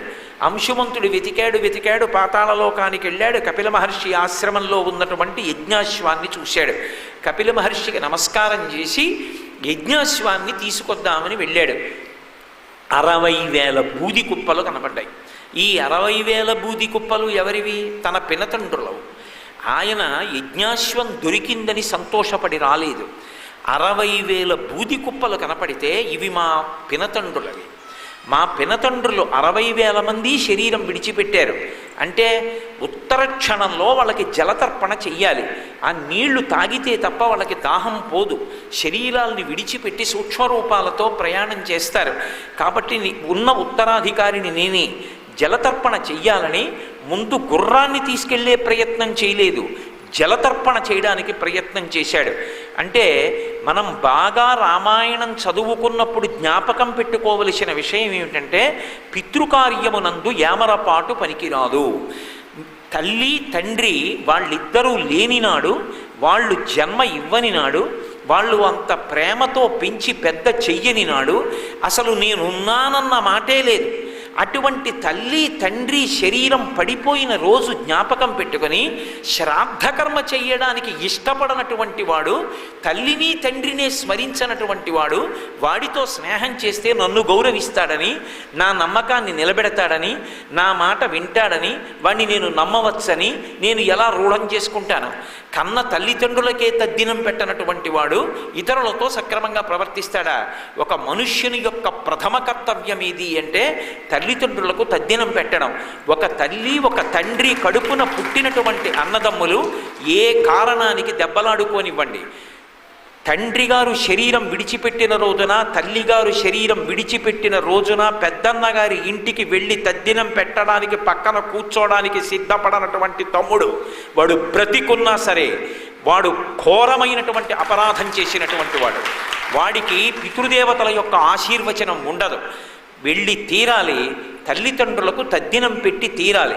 ఏమండి ఇక్కడ తద్దినం పెడితే తండ్రి గారికి తల్లిగారికి ముడుతుందా? వాళ్ళు తింటారా? ఏమి ఒక ఊరు విడిచిపెట్టి తండ్రి ఇంకొక ఊరు విడితే ఇక్కడ ఎవరికైనా బ్రాహ్మణులకు సంకల్పం చేసి అన్నం పెడితే ఆ ఊళ్ళో ఉన్న తండ్రి కడుపు నిండుతుందా? ఎలా అందుతుంది? ఇక్కడ పెడితే అక్కడ ఎలా అందుతుంది అని కొంతమంది విపరీత వ్యాఖ్యలు చేస్తుంటారు. శ్రీరామచంద్రమూర్తి ఒక చోట అవైదికమైనటువంటి ఇటువంటి వాదన వాదించినటువంటి తన మంత్రితో మాట్లాడి వైదికమైనటువంటి హృదయాన్ని స్థాపిస్తాడు. నేను బొంబాయిలో ఉన్నటువంటి నా కొడుక్కి ఒక 1000 రూపాయలు ఇక్కడ టెలిగ్రామ్ మనీ ఆర్డర్ కట్టి పంపించాను అనుకోండి, ఇక్కడ పోస్ట్ ఆఫీస్కి వెళ్ళి 1000 రూపాయలు ఇచ్చాను. ఇక్కడ నేను 1000 రూపాయలు టెలిగ్రామ్ మనీ ఆర్డర్ కట్టి పోస్ట్ ఆఫీస్లో ఇచ్చినటువంటి డబ్బు ఎక్కడో ఉన్నటువంటి నా కొడుక్కి ముంబైలో ఉన్నవాడికి అందుతోందా లేదా? ఇక్కడ కట్టిన డబ్బు అక్కడ అందుతోంది. నువ్వు పెట్టుకున్న వ్యవస్థలోనే, పరమేశ్వరుడు పెట్టిన వ్యవస్థలో తద్దినం మంత్రంతో పెడితే పితరులకు అందదని నువ్వు చెప్పడానికి నువ్వెవడివి? నువ్వు పెట్టుకున్న వ్యవస్థలోనే అందుతున్నప్పుడు పరమేశ్వరుడు నిర్మించినటువంటి వ్యవస్థలో ఆ సమయానికి ఆ మంత్రాన్ని సంకలనం చేసి అందిస్తే ఆ జలతర్పణ పితృదేవతలకు అందుతుందని, వాళ్ళ నీళ్లు తాగుతారని, నువ్వు సంతానంగా పుట్టినందుకు నీ ప్రథమ కర్తవ్యం తల్లిదండ్రుల యొక్క తద్దినం పెట్టడమే. ఆ పితృకార్యం చెయ్యని నాడు ఆ జీవితానికి అర్థం లేదు. అంతకన్నా కృతజ్ఞతతో కూడినటువంటి బ్రతుకు ఇంకొకటి లేదు. ఒకరి ఇంటికి వెళ్ళినప్పుడు ఆ ఇంటికి మళ్ళీ ఇంకొకసారి వెళ్ళాలా వెళ్ళక్కర్లేదా అన్న నిర్ణయం దేన్ని బట్టి చెయ్యవలసి ఉంటుందంటే తనకి జన్మనిచ్చిన తల్లిదండ్రుల యొక్క ఫోటోలు ఇంట్లో ఉన్నాయా లేదా? కనీసం అన్ని ఫోటోలు అక్కర్లేనివన్నీ పెట్టుకున్నావు, జన్మనిచ్చిన తల్లిదండ్రుల ఫోటోలు 2 ఇంట్లో లేకపోతే ఆ ఇంటికి ఇంకొకసారి నువ్వు దేనికి వెళ్ళాలి? కన్న తల్లిదండ్రుల మీదే భక్తి లేనివాడు, కన్న తల్లిదండ్రుల శరీరం విడిచిపెట్టినటువంటి తిథి నీకు జ్ఞాపకం లేకపోతే, ఆ తిథి నాడు తద్దినం పెట్టడం నీకు చేత కాకపోతే నిన్ను ఎవరు విశ్వసించాలి ఈ లోకంలో? నిన్ను కట్టుకున్న ఇల్లాలు కూడా నమ్మదు. కన్న తల్లిదండ్రులకే తద్దినం పెట్టలేదే, వీడిని నమ్మి వీడితో సహజీవనం చేసి నేను మాత్రం ఏం పొందగలను అనుకుంటుంది. అందుకే పితృకార్యం ఎంత గొప్పదో, మనుష్యుడిగా పుట్టినవాడికి ఉండవలసినటువంటి ప్రప్రథమ ధర్మమేదో నిరూపణం చేసింది రామాయణం. అక్కడ గుర్రం ఎదురుగుండా దొరికినా కూడా గుర్రాన్ని తీసుకుని రాలేదు అంశుమంతుడు. ఎక్కడైనా జలస్థానం ఉన్నదేమో నీరు పట్టుకొని మొట్టమొదట 60,000 మందికి జలతర్పణ చేస్తానని గుర్రాన్ని అక్కడే వదిలేసి పరిగెత్తాడు. పరిగెత్తి ఒక తటాకం దగ్గరికి వెళ్ళి నీరు తీసి వాళ్ళకి జలతర్పణ చేయబోతున్నాడు. మేనమామయ్య అయిన గరుత్మంతుడు కనపడి ఒక మాట అన్నాడు, నాయన నీ యొక్క పినతండ్రులు సామాన్యమైన రీతిలో మరణించలేదు, ఒక బ్రాహ్మణుని యొక్క ఆగ్రహ జ్వాలల చేత భస్మమయ్యారు. అటువంటి మరణము పొందినటువంటి వారికి ఈ భూమి మీద ఉన్నటువంటి నీళ్లతో తర్పణ ఇచ్చినా అవి వాళ్ళని చేరే లోపలే ఆకాశంలోనే ఆవిరైపోతాయి, ఆ నీరు వారికి అందదు. అటువంటి ఉగ్రమరణమును పొందినటువంటి వారికి జలతర్పణలు అందాలంటే, వాళ్ళు ఊర్ధ్వలోకాలకి వెళ్ళాలంటే, స్వర్గలోక నివాసం చెయ్యాలంటే ఆకాశంలో ప్రవహిస్తున్నటువంటి దేవగంగ ఉంది, ఆమె హిమవంతుని యొక్క పెద్ద కుమార్తె. రెండవ కుమార్తె పార్వతీదేవి హైమవతి. పార్వతీదేవి యొక్క పెద్ద కుమార్తె ఆకాశగంగని భూమి మీదకి తీసుకొచ్చి, ఆ భూమి మీద ప్రవహించినటువంటి గంగని పాతాళలోకానికి తీసుకొచ్చి, పాతాళలోకంలో ప్రవహించినటువంటి గంగా ప్రవాహాన్ని పితరుల యొక్క భస్మరాశుల ముంచి విడితే వాళ్ళకి జలతర్పణ జరిగి వాళ్లకు ఉన్నటువంటి పాపములు శమించి వాళ్ళు స్వర్గలోకవాసాన్ని పొందుతారు. కాబట్టి ఇక్కడ నీటితో నువ్వు తర్పణ చేయకూడదు, కాబట్టి నువ్వు తొందరగా గుర్రాన్ని తీసుకుని వెళ్ళిపో, యజ్ఞం పూర్తి చేయడం జరుగుతుంది, తరువాత ఊర్ధ్వలోకాలలో ఉన్న గంగని తీసుకురావడానికి ప్రయత్నం చేద్దువు గాని అన్నాడు. ఆ మాట వినగానే సుపర్ణ వచనం శ్రుత్వా సోంశుమాన్ అతివీర్యవాన్ తరితం భయమాదాయ పునరాయాన్ మహాయశాహ. గొప్ప కీర్తివంతుడు దేని చేత? ఒక మనుష్యుడిగా ఏది ముందు చెయ్యాలో అది తెలుసుకున్నవాడు. ఇప్పుడు ఆ గుర్రాన్ని తీసుకుని సగర చక్రవర్తి దగ్గరికి వెళ్ళాడు. యజ్ఞం పూర్తయిపోయింది. సగర చక్రవర్తి బ్రతికి ఉన్నంత కాలం ఒక్క విషయం మీదే బాధపడ్డాడు, ఆకాశగంగని భూమి మీదకి ఎలా తీసుకురాలేకపోయాడు. అయిపోయింది. సగర చక్రవర్తి శరీరాన్ని విడిచిపెట్టేశాడు. సగర చక్రవర్తి తర్వాత అంశుమంతుడు రాజయ్యాడు. అంశుమంతుడు రాజైనప్పటికీ ఆయన తన జీవితకాలం అంతా కూడా కొన్ని వేల సంవత్సరములు త్రేతాయుగం యొక్క ఆయుర్దాయాన్ని అనుభవించి రాజ్య పరిపాలన చేసినప్పటికీ అయ్యో నా పితరులకు ఊర్ధ్వలోకవాసం కలగలేదు, జలతర్పణలు పొందలేకపోయారు, వాళ్ళకి తద్దినం పెట్టలేకపోయానని ఎంతో బాధపడి ఆకాశగంగని భూమి మీదకి ఎలా తీసుకురావాలో తెలియక ఆయన కూడా శరీరాన్ని విడిచిపెట్టేశాడు. అంశుమంతుడు శరీరం విడిచిపెట్టిన తర్వాత దిలీపుడు రాజయ్యాడు. దిలీపుడు పరిపాలన చేసినంత కాలం ఎలా నా వంశంలో నా పూర్వీకులు నా పితరులు కొంతమంది భస్మరాశులై ఉండిపోయారు, వాళ్ళకి జలతర్పణ జరగలేదు, ఎలా ఆకాశగంగని తీసుకురావడం, ఆయన జీవితకాలము పరితపించి శరీరాన్ని వదిలేశాడు. దిలీపుడి తర్వాత భగీరథుడు రాజయ్యాడు. అంటే ఇక్ష్వాకు వంశంలో పుట్టినటువంటి వాళ్ళు అంతమంది అయిపోతున్నా ఆ భస్మరాశులుగా పడిపోయిన వాళ్ళు అలాగే ఉండిపోయినా మనం ఏం చేస్తాంలే, ఎప్పుడో ముత్తాతల ముందు వాళ్ళు, ఇక మనం ఏం చేస్తాం దాని గురించి అని చెప్పి మరిచిపోలేదు. వాళ్ళని ఉద్ధరించాలి, వాళ్ళకి జలతర్పణ చెయ్యాలి, వాళ్ళ కోసం ఆకాశగంగని తీసుకురావాలి. మీరు ఒక్కటి ఆలోచించండి. భగీరథుడు రాజైన తరువాత పరమ సంతోషంగా అంతఃపురంలో కూర్చుని రాజభోగాలన్నీ అనుభవిస్తూ సంతోషంగా జీవితాన్ని గడపచ్చు. ఆకాశగంగని భూమి మీదకి తీసుకురావడం అంటే అంత తేలిక మార్గమా? భగీరథుడు చేసినటువంటి ప్రయత్నం వింటే అయ్య బాబోయ్ అంటారు. అందుకే రామాయణంలోంచి సామెతలన్నీ వచ్చాయి. భగీరథ ప్రయత్నం చేశాడు రా అంటారు. వెళ్ళి మహానుభావుడు ఊర్ధ్వబాహు పంచతప మాసాహారో జితేంద్రియ తస్య వర్ష సహస్రాణి ఘోరే తపసి తిష్ఠిత. 1000 సంవత్సరములు ఘోరమైన తపస్సు చేశాడు. ఊర్ధ్వబాహు 2 చేతులు పైకి ఎత్తి నించోపెట్టాలి. అంత తేలిక కాదు. ఒక్క 10 నిమిషాలు నించోపెట్టేటప్పటికీ గూడలు జారిపోతాయి. 1 నెల పాటు అలాగే చేతులెత్తి ఉంచేవాడు. పంచతప 4 పక్కల అగ్నిహోత్రాన్ని ఉంచుకునేవాడు. కళ్ళు 2 తెరిచి సూర్యుణ్ణి అలాగే చూస్తూ ఉండేవాడు. 5 అగ్నిహోత్రముల మధ్య ఉన్నట్లు. 5 అగ్నిహోత్రముల మధ్య ఉండి చేతులు పైకెత్తి నిలబడి మనసుని మాత్రం చతుర్ముఖ బ్రహ్మగారి యందే ఉంచి ఇంత క్లేశం శరీరానికి కలుగుతున్న ఘోరమైన తపస్సులో 1000 సంవత్సరములు నిలబడ్డాడు.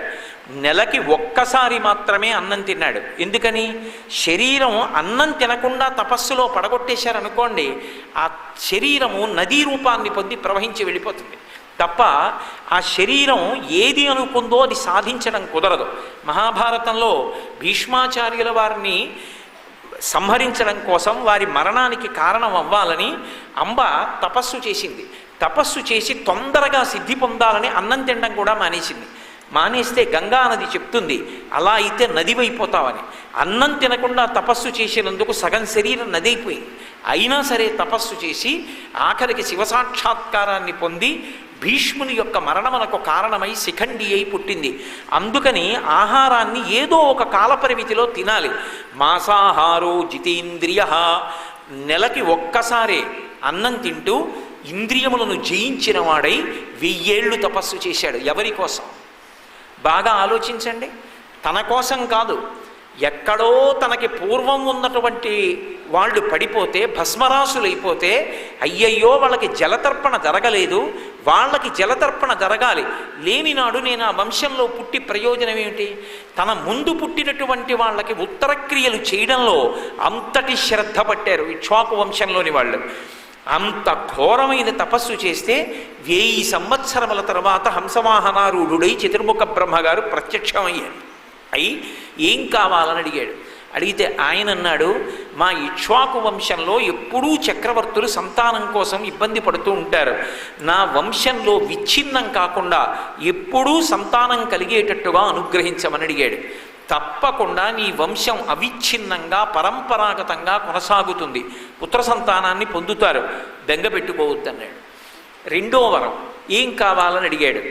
నాకు ముందు పుట్టినటువంటి వాళ్ళు పితరులు భస్మరాశులై పడిపోయి ఉన్నారు. ఈ భూమి మీద ఉన్నటువంటి జలముల చేత వాళ్ళకి తర్పణ చేయడం కుదరదు. ఆకాశగంగని పాతాళలోకానికి తీసుకెళ్ళాలి. పాతాళలోకానికి వెళ్ళాలంటే ముందు భూమి మీద పడాలి. అందుకని ఆకాశగంగని భూమి మీదకి విడిచిపెట్టమని అడిగాడు. అంటే నది ఎటు ప్రవహించాలి, నదీ ప్రవాహాన్ని ఆపాలా ఆపకూడదా ఇవి మన నిర్ణయాలు కావు. నదీ ప్రవాహం ఎలా వెళ్ళాలో నిర్ణయం చేసింది బ్రహ్మగారు. బ్రహ్మగారు చేసిన నిర్ణయానికి అనుగుణంగా నదీ నదములు ప్రవహిస్తాయి. నదులు తూర్పు దిక్కుగా ప్రవహించి సముద్రంలో కలిస్తే నదములు పశ్చిమ దిక్కుగా ప్రవహించి సముద్రంలో కలుస్తాయి. రెండిటికీ పతి సముద్రుడే. అటువంటి గంగ ఆకాశం మించి భూమి మీదకి రావాలంటే మీ అనుగ్రహం ఉండాలి, మీ అనుమతి ఉండాలి, లేకపోతే భూమి మీదకి రాదు గంగ. అందుకు నేను గంగ గురించి తపస్సు చేయలేదు, మీ గురించి తపస్సు చేశాను. ఎంత ధర్మమో చూడండి. ఒక నదీ ప్రవాహం జోలికి వెళ్ళాలి అంటే చతుర్ముఖ బ్రహ్మగారి యొక్క అనుమతి లేకుండా అలా వెళ్ళడం సాధ్యం కాదు. ఏదో చిన్న చిన్న మార్పులకైతే ఏమో కానీ ఏకంగా ఆకాశంలోంచి గంగ భూమి మీద పడాలంటే అనుగ్రహించవలసినటువంటి వాడు కేవలము బ్రహ్మగారు. అందుకే నీ గురించి తపస్సు చేశాను, మహానుభావ అనుగ్రహించు, నా పితృదేవతలు తరించాలని అడిగాడు. అడిగితే ఆయన అన్నాడు, గంగాయా పతనం రాజన్ పృథివీన సహిష్యతి తాం వై ధారయుతం వీరనాన్యం పశ్యామి శూలినః. ఆకాశగంగ వడులతో సుడులతో భూమి మీద పడితే ఈ భూమి తట్టుకోలేదు. అందుకే భూమి మీద గంగ పడడానికి మధ్యలో ఒకరు పట్టుకోవాలి, పట్టుకుని భూమి మీద కొదలాలి. అలా గంగని పట్టగలిగిన వాడు నాకు పరమశివుడు తప్ప వేరొకడు కనపట్టలేదు. వీరనాన్యం పశ్యామి శూలినః. ఆ పరమశివుణ్ణి నేను ఆదేశించలేను. శివ నువ్వు గంగని పట్టు అని నేను అనలేను. ఆయన అధికుడు, పరమోత్కృష్టుడు. అందుకని శివుడి గురించి తపస్సు చేయి. శివుడు అంగీకరించి వచ్చి నిలబడితే అప్పుడు ఆకాశగంగని భూమి మీద పడడానికి నేను అనుమతిస్తాను. మధ్యలో శివుడు పట్టుకుంటాడు. అది భగీరథ ప్రయత్నం అంటే. ఎవరి కోసం? అస్తమానం మళ్ళీ వెనక్కి వచ్చి చూడాలి. తన పితరుల కోసం, తన పూర్వీకులు తరించడం కోసం. శరీరాన్ని విడిచిపెట్టిన వాళ్ళకి తద్దినం పెట్టడం అన్నదాన్ని వాళ్ళు తరించడానికి, ఉన్నవాళ్ళు వారసులు పితృకార్యం చెయ్యడానికి ఎంత ప్రాధాన్యత ఉందో. రామా నువ్వు ఎలా బ్రతకాలో తెలుసా? చెప్పకుండా చెప్తున్నాడు విశ్వామిత్రుడు రామచంద్రమూర్తితో. పితృదేవతానుగ్రహం ఎంత అవసరమో, పితృకార్యం చేసి తీరడం ఎంత అవసరమో నేర్పుతున్నాడు. భగీరథుడు మళ్ళీ గోకర్ణం వెళ్ళి పరమేశ్వరుడి గురించి తపస్సు చేశాడు. చాలా కాలం తపస్సు చేసిన తరువాత పరమశివుడు ప్రత్యక్షమయ్యాడు. ప్రీతస్తేహం నరశ్రేష్ఠ కరిష్యామి తవా ప్రియం శిరసా ధారయిష్యామి శైలరాజసుతామహం. నీకోసం నీ యందు ప్రీతి చెందాను కాబట్టి నీకున్నటువంటి ధర్మనిష్ట చేత ప్రీతి చెందాను. నీకు వంశంలో ఎప్పుడో పుట్టినటువంటి పూర్వీకులు తరించాలని ఆకాశగంగని తేవాలని ప్రయత్నిస్తున్నావు. నీ యొక్క పూర్వీకులు తరించడానికి నువ్వు చేస్తున్నటువంటి ప్రయత్నం చేత ప్రీతస్తేహం నరశ్రేష్ఠ, నరులయందు శ్రేష్ఠుడైన వాడా, ఒక మనుష్యుడు ఎలా బ్రతకాలో అలా బ్రతుకుతున్నవాడా, నీ కొరకు గంగని పడతాను పద అని హిమవత్పర్వత ప్రాంతానికి వచ్చి బిందు సరోవర ప్రాంతంలో 2 చేతులు నడుము మీద వేసుకుని ఆ జటాజూటాన్ని విప్పి నిలబడ్డాడు. ఆకాశగంగని విడిచిపెట్టమన్నాడు. చతుర్ముఖ బ్రహ్మగారు గంగని భూమి మీదకి వెళ్లే ముందు శివుడికి తగిలి, శివుడి మించి భూమి మీద పడి, భూమి మించి పాతాళలోకానికి వెళ్ళమన్నారు. పాపం భూమి మించి పాతాళలోకానికి ఏ మార్గం గుండా వెళ్ళి తన పూర్వీకులు భస్మరాసులై పడిపోయి ఉన్నారో ఆ భస్మరాసులను చూపించి వాళ్ళ మించి ప్రవహింప చెయ్యడానికి భగీరథుడు సిద్ధంగా ఉన్నాడు రథం ఎక్కి. పైనుంచి పడుతున్నటువంటి గంగ అహంకరించి, ఏమిటో ఈ పరమశివుడిలా నిలబడ్డాడు, తెలియదు పిచ్చివాడికి నా శక్తి, ఈడ్చేస్తాను కింద పడ్డప్పుడు, ఏమిటో అనుకుంటున్నాడు పట్టగలనని. ఇక్కడ నిలబడడం కాదు, మళ్ళీ మునిగి తేలేటప్పటికే పాతాళలోకంలో ఉంటాడు, అంత వేగంగా లాగేస్తాను, నా ప్రవాహ వేగం అంటే ఏమిటో చూస్తాడని అహంకారంతో పడుతోంది. చూశాడు పరమేశ్వరుడు. ఆయనకి తెలియదు ఎవరి మనసులో ఏదుందో. పెద్ద జటాజూటాన్ని విప్పాడు. సాకథం చిన్మహింగంతుం న శక్నోద్యత్నమాస్థిత నైవ నిర్గమనం లేభే జటామండలమోహిత. అలా గంగ పడుతూనే ఉంది. కొన్ని సంవత్సరములైపోయింది. ఆ జటాజూటంలో తిరుగుతూనే ఉంది. నీటి చుక్క పరమేశ్వరుని యొక్క జటాజూటంలోంచి కిందకి పడలేదు. ఏదో బిందెలో నీళ్లు తిరిగినట్టుగా తిరుగుతోంది ఆ జటాజూటంలో. చూశాడు భగీరథుడు. ఎంతకాలమో అయిపోయింది, ఇప్పటికి చుక్క నీళ్లు పడలేదు. ఓహో, గంగ అహంకరించింది, పరమశివుడు కట్టేశాడు. నా పితరుల అనుగ్రహం, వాళ్ళు ఉత్తీర్ణులవ్వడం ఎలా జరుగుతుంది? మళ్ళీ పరిగెత్తుకుంటూ పరమశివుడి దగ్గరికి వెళ్ళాడు. మళ్ళీ ఆయన గురించి తపస్సు చేసి, మహానుభావ, గంగ అహంకరించడమూ బాగుంది, మీరు కట్టేయడమూ బాగుంది, నా పూర్వీకులు తరించడం ఎలా, కాబట్టి గంగని విడిచిపెట్టండి అని మళ్ళీ ప్రార్థన చేశాడు. నువ్వు చేసిన ప్రార్థనకి గంగని విడిచిపెడుతున్నానని జటాజూటంలోంచి ఒకేసారి విడిచిపెట్టేశాడు ప్రవాహాన్ని. విడిచిపెట్టేస్తే 3 ప్రవాహాలు తూర్పు దిక్కుగా 3 నదులుగా ప్రవహించాయి. ఆ తూర్పు దిక్కుకి ప్రవహించినటువంటి నదులకే ఇప్పటికీ కూడా మనం వాటిని 3 పేర్లతో లాదిని, పావని, నళిని అని పిలుస్తారు. పశ్చిమ దిక్కుకి 3 ప్రవాహాలు, 3 నదులు వెళ్ళాయి. అవే సుచక్షువు, సీత, సింధువు అనబడేటటువంటి 3 నదులు పశ్చిమ దిక్కుకు వెళ్ళాయి. 7వ నదీ ప్రవాహం భగీరథుడి వెనకాతల బయలుదేరింది.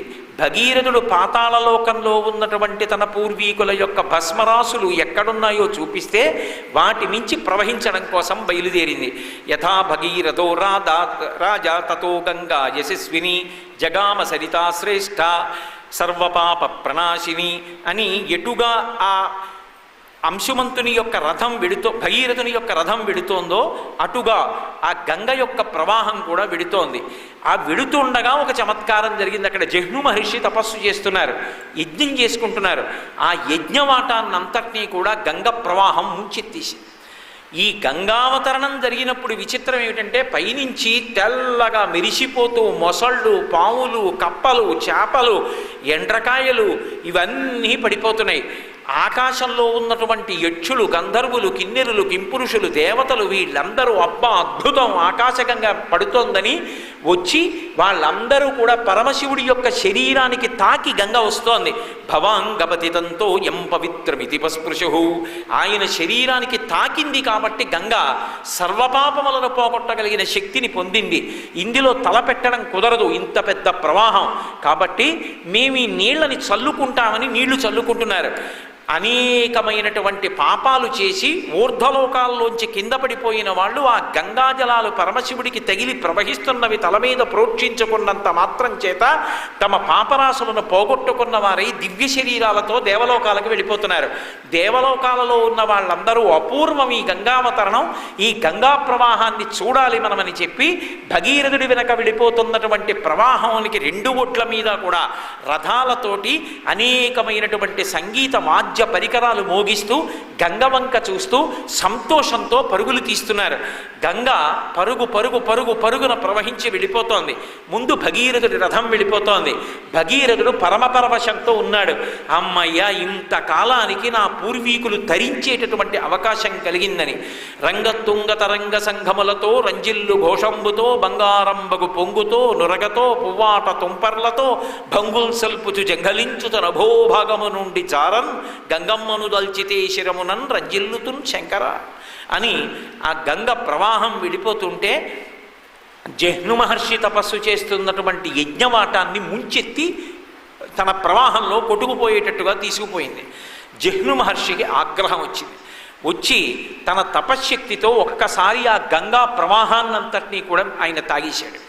ఇప్పటి వరకు హిమవత్ పర్వతం దగ్గర నుంచి వస్తున్నటువంటి ఉద్ధృతమైనటువంటి నదీ ప్రవాహం అకస్మాత్తుగా అంతర్ధానం అయిపోయింది.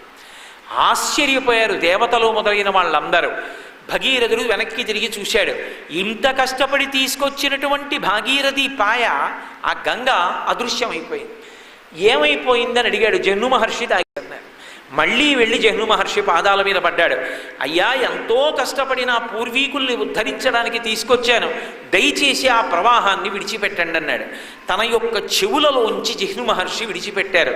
తస్మాత్ జిహ్ను సుతా గంగా ప్రోచ్యతే జాహ్నవీతి చ జగామచ పునర్గంగా భగీరథ రథానుగా.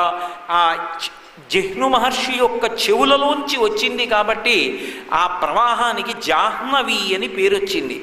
మళ్ళీ భగీరథుని యొక్క రథం వెనకాతల ప్రవాహం వెళ్ళిపోయింది. ఆఖరికి భగీరథుని యొక్క రథం పాతాళలోకంలో సగరుల యొక్క భస్మ రాసులున్న చోటికి వెళ్ళింది. ఈ గంగా ప్రవాహం కూడా ఆ సగరుల యొక్క బూది కుప్పల మించి ప్రవహించింది. వెంటనే చతుర్ముఖ బ్రహ్మగారు హంసవాహనం ఎక్కి ఆ పాతాళలోకం దగ్గరికి వచ్చి, ఎంత గొప్ప ప్రయత్నం చేశావురా నాయన, నీ పూర్వీకులు ఎవ్వరూ చెయ్యలేకపోయారు. కేవలం నీ పూర్వీకుల్ని ఉద్ధరించడం కోసం గంగా ప్రవాహాన్ని త్రిపథగగా ప్రయాణింపచేశావు. ఆకాశంలో ప్రవహించేటటువంటి గంగ మందాకిని అనేటటువంటి పేరుతో ప్రవహిస్తుంది. భూలోకంలో ప్రవహించేటటువంటి గంగ ఇక్కడ ఉండేటటువంటి గంగ గంగానది అన్న పేరుతో, పాతాళలోకంలో ఉండేటటువంటి గంగ భోగవతి అన్న పేరుతో ప్రవహిస్తోంది. త్రిపథగయై భాగీరథి, భోగవతి, మందాకిని అన్న పేర్లతో ప్రవహించేటట్లుగా చేసి 3 లోకములలోకి గంగా ప్రవాహాన్ని తీసుకొచ్చి నీ పూర్వీకుల్ని ఉద్ధరించావు. 7 పాయలుగా గంగ ప్రవహించేటట్టు చేశావు. కాబట్టి ఈ వచ్చినటువంటి పాయకి భాగీరథి అని నీ పేరే ఉంచుతున్నాను, నీ పేరు మీద ఈ నది ప్రవహిస్తుంది అని. అసలు వాల్మీకి మహర్షికి ఎక్కడా కూడా ఫలశ్రుతి చెప్పే అలవాటు లేదు రామాయణంలో. అటువంటిది గంగావతరణం అనేటటువంటిది ఎవరు వింటున్నారో వాళ్ళందరికీ కూడా ఆయుర్దాయము, కీర్తి, తేజస్సు కలుగుతాయని అనుగ్రహించారు. అటువంటి గంగని అంత కష్టపడి భగీరథుడు తీసుకొచ్చాడు అంటే ఎవరి కోసం తీసుకొచ్చాడు? తన యొక్క పూర్వీకులను తరింప చేయడానికి గంగా ప్రవాహాన్ని తీసుకొచ్చి జలతర్పణ చేసి ఆ 60,000 మంది తరించేటట్టుగా చేశాడు. అంటే శ్రీరామాయణంలో ప్రథమ ధర్మంగా మనుష్యుడిగా పుట్టినటువంటి వాడు జ్ఞాపకం పెట్టుకోవలసింది ఏది అంటే పితృరుణంతో పుడతాడు. నేను పెళ్లి చేసుకోనండి, పెళ్లి చేసుకోవడం ఎందుకండి, పెళ్లి చేసుకోకుండా ఉంటే హాయిగా ఏదో భగవదారాధన చెయ్యొచ్చండి, మెట్ట వేదాంతం. నిన్ను పెళ్లి చేసుకోవడం మానేసి భగవంతుడి యొక్క అనుగ్రహం పొందమని ఏ శాస్త్రాలు చెప్పలేదు. ఆశ్రమం మారడం అంటే కట్టు మీద కట్టు వేసుకొని కట్టు జార్చుకోవాలి. అలా జార్చుకుంటేనే వైరాగ్యం కలుగుతుంది తప్ప కట్టు జారకుండా వైరాగ్యం జోలికి వెడితే ఇంద్రియాణి బలిష్టాని నియుక్తాని మానద అపక్వస్య ప్రకుర్వంతి వికారాం స్థాననేకశః అంటాడు దేవీ భాగవతంలో వ్యాస భగవానుడు. ఇంద్రియములు పరమ బలవత్తరమైనటువంటివి, ఎప్పుడు ఎవరిని ఎక్కడ కాటు వేస్తాయో తెలియదు. ఇంద్రియాలకి ధర్మబద్ధమైనటువంటి ఆహారం అందిస్తే అవి ఆ సుఖములను అనుభవించి ఈ సుఖములు సుఖములా అనేటటువంటి వైరాగ్య సుఖాన్ని పొందుతాయి. అలా పొందాలంటే బ్రహ్మచారి అనబడే అనబడేటటువంటి ఆశ్రమంలో ఉండి గురువుగారి శుశ్రూష చేసి వేదాధ్యయనం చెయ్యాలి. తర్వాత ఒక వయసు వచ్చిన తరువాత మనసులో పొటమరించేటటువంటి కామాన్ని బలవంతంగా తొక్కిపెట్టడం సాధ్యం కాదు కనుక ధర్మంతో ముడివేసి కామాన్ని ధర్మపత్నిని స్వీకరించి దాని వలన ధర్మబద్ధమైన సంతానాన్ని పొంది తనని తన తండ్రి ఎలా కన్నాడో అలా సంతానాన్ని కని తాను పితృరుణం నుంచి విముక్తుడు కావాలి. కాబట్టి తాను వివాహం చేసుకుని పితృరుణం నుంచి విముక్తుడు కావాలి తప్ప తాను నేను సంతానం కననని తాను వివాహం చేసుకోనని అనకూడదు. అసలు మనుష్య జన్మలో ప్రథమ రుణం ఏది అంటే పితృరుణమే. ఆ పితృరుణం తీర్చుకోవాలి. వెళ్ళిపోయినటువంటి పెద్దలకి ఆయా తిథులలో చెయ్యవలసినటువంటి పితృకార్యాన్ని తప్పకుండా చెయ్యాలి. మనుష్యునికి ఉండేటటువంటి అత్యంత ప్రధానమైనటువంటి ధర్మం అది. అది లేనినాడు అసలు ఆ మనుష్య జన్మకి అర్థం లేదు. అటువంటి వాడితో మీరు ఏమైనా అనుకోవచ్చుగాక, నేనైతే ఏమంటానంటే అటువంటి వాడితో స్నేహం కానీ, అటువంటి వాడితో బాంధవ్యం కానీ, అటువంటి వాడి పట్ల గౌరవం కానీ, అటువంటి వాడిని పలకరించవలసిన అవసరం కానీ లేదు. వాడు ఉన్నాడంటే కారణం తల్లిదండ్రులు. అటువంటి తల్లిదండ్రుల శరీరం పడిపోయిన తిథి నాడు తద్దినం పెట్టడం చేత కాని వాడితో ఎలా గౌరవించి వాడిని నమ్మి ఎవడు స్నేహం చెయ్యాలి? తల్లిదండ్రులకే చెయ్యని వాడు లోకంలో ఎవరికి చేస్తాడు వాడు? కాబట్టి పితృకార్యం అనేటటువంటిది ఎంత అవసరమో, తల్లిదండ్రుల్ని ఎంత గౌరవించాలో బ్రతికుండగా సేవించాలి. శరీరం పడిపోయిన తరువాత పితృకార్యం వాళ్ళకి చేసి తీరాలి. ఇది వైదికమైనటువంటి ధర్మం. ఈ ధర్మాన్ని విశ్వామిత్రుడు గంగావతరణ ఉపాఖ్యానమునందు రామచంద్రమూర్తి యొక్క మనసులో బాగా నాటుకునేటట్టుగా చెప్పాడు. ఇది ఉత్తరోత్తర రాముడిలో ధర్మమునందు ఎంతటి పూనిక కల్పించిందో అర్థమవుతుంది. తద్దినం పెట్టడానికి నియమం ఉంటుంది. తద్దినం పెట్టేటప్పుడు నాకు ఏ సంభారం ఉన్నదో, నేను ఏది తింటున్నానో దాంతోనే తద్దినం పెట్టాలి. నేను రోజు చక్రకేళి అరటిపళ్ళు తింటాననుకోండి, చక్రకేళి అరటిపళ్ళు భోక్తలకు ఇవ్వాలి. నాకు అంత ఐశ్వర్యం లేదనుకోండి, నేను చాలా నిరుపేద జీవితాన్ని గడుపుతున్నాను అనుకోండి, పెద్దలకి తద్దినం పెట్టినప్పుడు కూడా నేను ఏం తింటున్నానో దానితోనే పెట్టాలి. అందుకే అయోధ్యకాండలో రాముడు అరణ్యవాసానికి వెళ్ళిపోతే రాముణ్ణి వెతుక్కుంటూ కౌసల్య, సుమిత్ర, కైకేయి బయలుదేరుతారు. భరతుడు బయలుదేరుతాడు, శత్రుఘ్నుడు బయలుదేరుతాడు, సమస్త సైన్యం, వశిష్ఠుడు అందరూ బయలుదేరుతారు. బయలుదేరి మొట్టమొదట భరతుడు పరుగు పరుగున వెళ్ళి రాముడితో చెప్తాడు, అన్నయ్య, నాన్నగారు దశరథ మహారాజు గారు శరీరం విడిచిపెట్టేశారన్నయ్య అంటాడు. తండ్రి మరణించాడన్న వార్త తెలియగానే ఎంతటి మహాజ్ఞాని కానివ్వండి, రాముడు ఏం సామాన్యమైన వ్యక్తి కాదు, గొప్ప జ్ఞాని. ఆయన వీరాసనం వేసుకుని జ్ఞానబోధ చేస్తూ ఉంటాడు. అందుకే ఇప్పటికీ మనం ఒక శ్లోకం చెప్తుంటాం, వైదేహీ సహితం సురద్రుమతలే హైవే మహామండపే మధ్యే పుష్పకమాసనే మణిమయే వీరాసనే సుస్థితం అగ్రేవాతయతి ప్రభంజనసుతే తత్వం మునిభ్య పరం వ్యాఖ్యాంతం భరతాదిభి పరివృతం రామం భజే శ్యామలం అని. రాముడు సభామంటపంలో పుష్పక విమానంలో ఆయన కూర్చునున్నప్పుడు వీరాసనం వేసుకుంటాడంటే ఒక కాలు మీద ఒక కాలు వేసుకుని కూర్చుని చిన్ముద్ర ఇలా పట్టి తత్వం గురించి మాట్లాడుతుంటాడు. అలా మాట్లాడుతున్నప్పుడు సభలో భరతుడు ఉంటాడు, యువరాజు, ఇతర సోదరులు ఉంటారు, ఇతరులు అయినటువంటి పెద్దలు ఉంటారు. వ్యాఖ్యాంతం భరతాదిభి పరివృతం రామం భజే శ్యామలం. భరతుడితో పాటుగా అనేక మంది మునులు కూడా ఉంటారు. ఆయన దగ్గర తత్వం వింటూ ఉంటారు. అసలు ఆనవాయితీ ప్రకారం అయితే రాజు ముందు ఎవరు కూర్చోవాలి? యువరాజు కూర్చోవాలి ముందు వరుసలో. ముందు వరుసలో యువరాజు కూర్చోడు. ఎవరు కూర్చుంటారంటే హనుమ కూర్చుంటారు.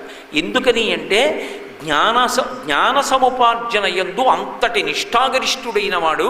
జ్ఞానాన్ని పొందడంలో గురువుగారు చెప్తున్నప్పుడు చెవులు దొప్పలు చేసుకొని జుర్రగలిగినటువంటి వాడు.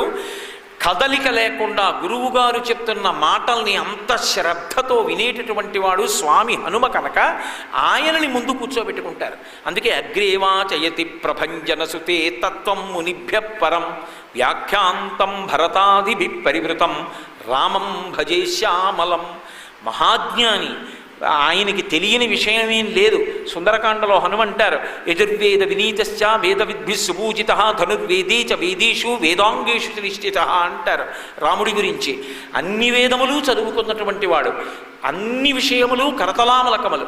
అటువంటి రామచంద్రమూర్తి అంత జ్ఞానం ఉన్నటువంటి వాడు తండ్రి అయినటువంటి దశరథ మహారాజు గారు మరణించారన్న మాట వినగానే ఎంత శోకానికి గురి అయ్యాడో. తండ్రి మరణించాడు అన్న మాట వింటే ఆయన వయసుతో సంబంధం లేదు, తండ్రి తండ్రే. తండ్రి లాంటి వ్యక్తి, తల్లి లాంటి వ్యక్తి ఇక లోకంలో ఉండడు. తండ్రి ఎంత వృద్ధుడైపోనివ్వండి, తన కడుపున పుట్టినటువంటి బిడ్డల యొక్క క్షేమం కోసం అహరహం ఆలోచిస్తూ ఉంటాడు, భగవంతుడిని ప్రార్థన చేస్తూ ఉంటాడు. సాక్షాత్ పరమేశ్వరుడు తండ్రి రూపంలో ఉంటాడు. అటువంటి తండ్రి వెళ్ళిపోయినవాడు అంత గొప్పగా తన సుఖం గురించి ఆలోచించేవాడు, తన సుఖం గురించి కోరుకునేవాడు ఇక లేడు. అటువంటి తండ్రి వెళ్ళిపోయాడు. గుండెలు బాదుకుని రామచంద్రమూర్తి అంతటి వాడు కంటి వెంట బాష్పధారలు కారుతుండగా ఏడ్చాడు. తండ్రి శరీరం పడిపోతే, తండ్రి మరణిస్తే, పెద్దవారు అయిపోయారండి, నాన్నగారి గురించి ఏడుపు ఏమిటండి, ఈ మాట అనడానికి వీల్లేదు. ధర్మము ధర్మమే, తల్లిదండ్రుల పట్ల ఆ భక్తి ఉండవలసిందే. కౌసల్యామాత వెనక మెల్లమెల్లగా నడుస్తూ వచ్చింది. పాపం అప్పటికే కడుపున పుట్టిన కొడుకు అరణ్యవాసానికి వెళ్ళిపోయాడు, పెద్ద కోడలు అరణ్యవాసానికి వెళ్ళిపోయింది. అవతల చూస్తే భర్తగారు దశరథ మహారాజు గారు శరీరం విడిచిపెట్టేశాడు. ఆవిడ ఏడిచినట్టుగా ఉంది. అంత నీరసపడిపోయి ఉన్న కౌసల్య రామభద్రుడు పైన ఉన్నాడని తెలిసి ఆయన కోసం మెల్లమెల్లగా ఆ బండలు తాకుతూ ఎక్కుతోంది. ఎక్కుతూ ఉంటే ఒక చోట తద్దినం పెట్టడం కోసమని చెప్పి పరిచినటువంటి దర్భల మీద గారపిండి ముద్దలు కనబడ్డాయి. ఆ గారపిండి ముద్దలు చూసి ఎంత ఏడ్చిందో కౌసల్య. ఈ దర్భలు తద్దినం కోసమే పితృదేవతలకి అందించడం కోసం, పిడచలు పెట్టడం కోసం పరచబడ్డాయి. వీటి యొక్క కొసలు ఉన్న దిక్కు చూస్తే తెలుస్తోంది వీటి మీద గారపిండి ముద్ద ఉంది.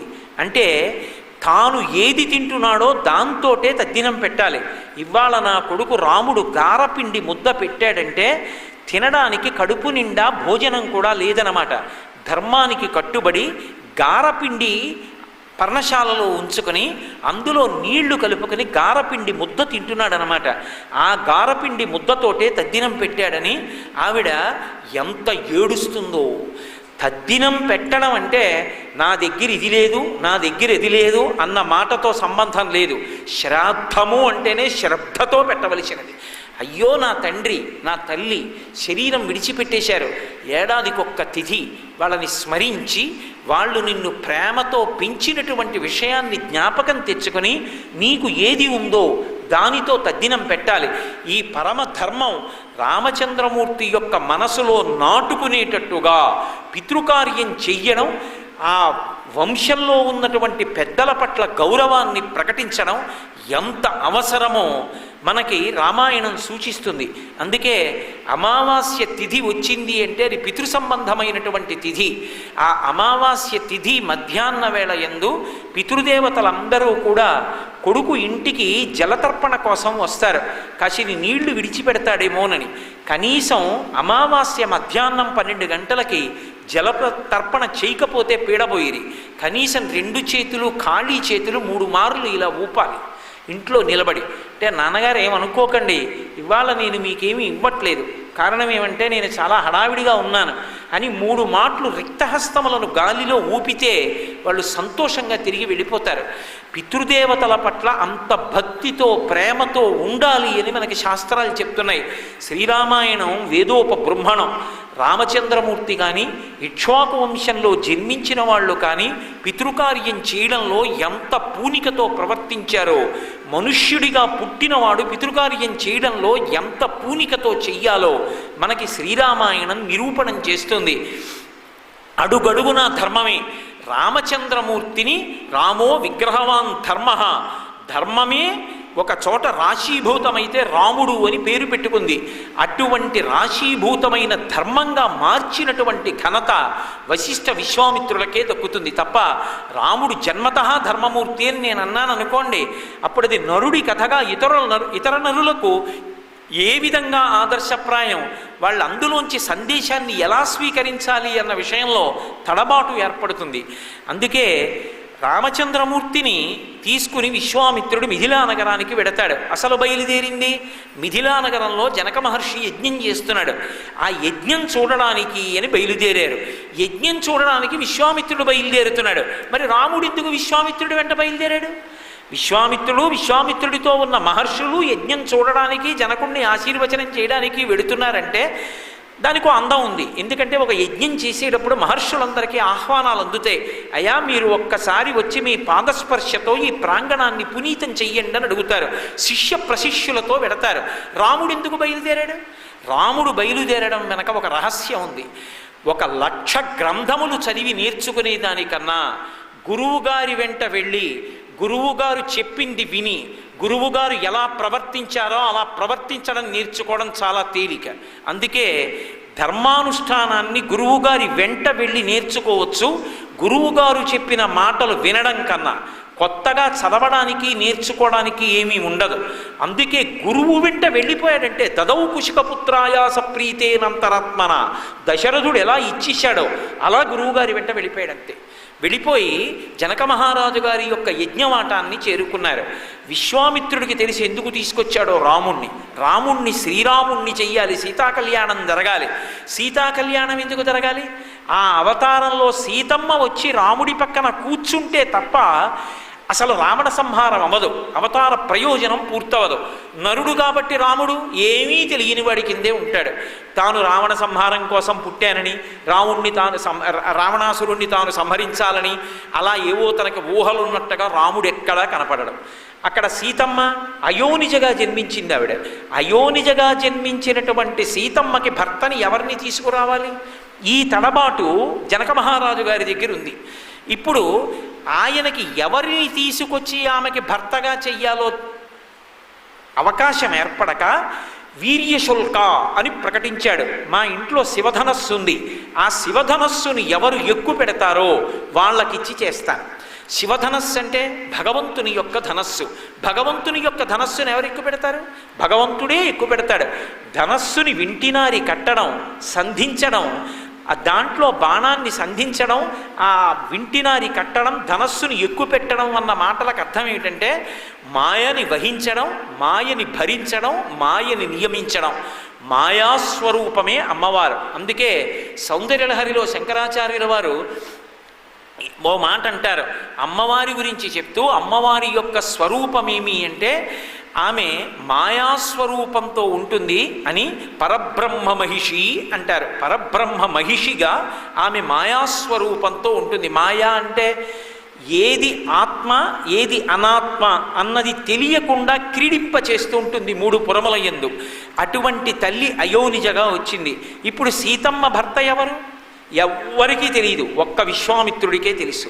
రాముడే సీతమ్మ భర్త, ఆయనే పరబ్రహ్మము, రామ పరబ్రహ్మం. కానీ నరుడిగా ప్రవర్తిస్తున్నాడు. ఇప్పుడు వాళ్ళిద్దరినీ కలపాలి. తాను పైకి ఆ మాట చెప్పచ్చా? చెప్పడు. ఎందుకు చెప్పడు? రాముడు నరుడిగా వచ్చాడు. నరుడిగా వచ్చిన రాముడికి పెళ్లి చేయడం ఎవరి కర్తవ్యం? దశరథ మహారాజు గారి కర్తవ్యం.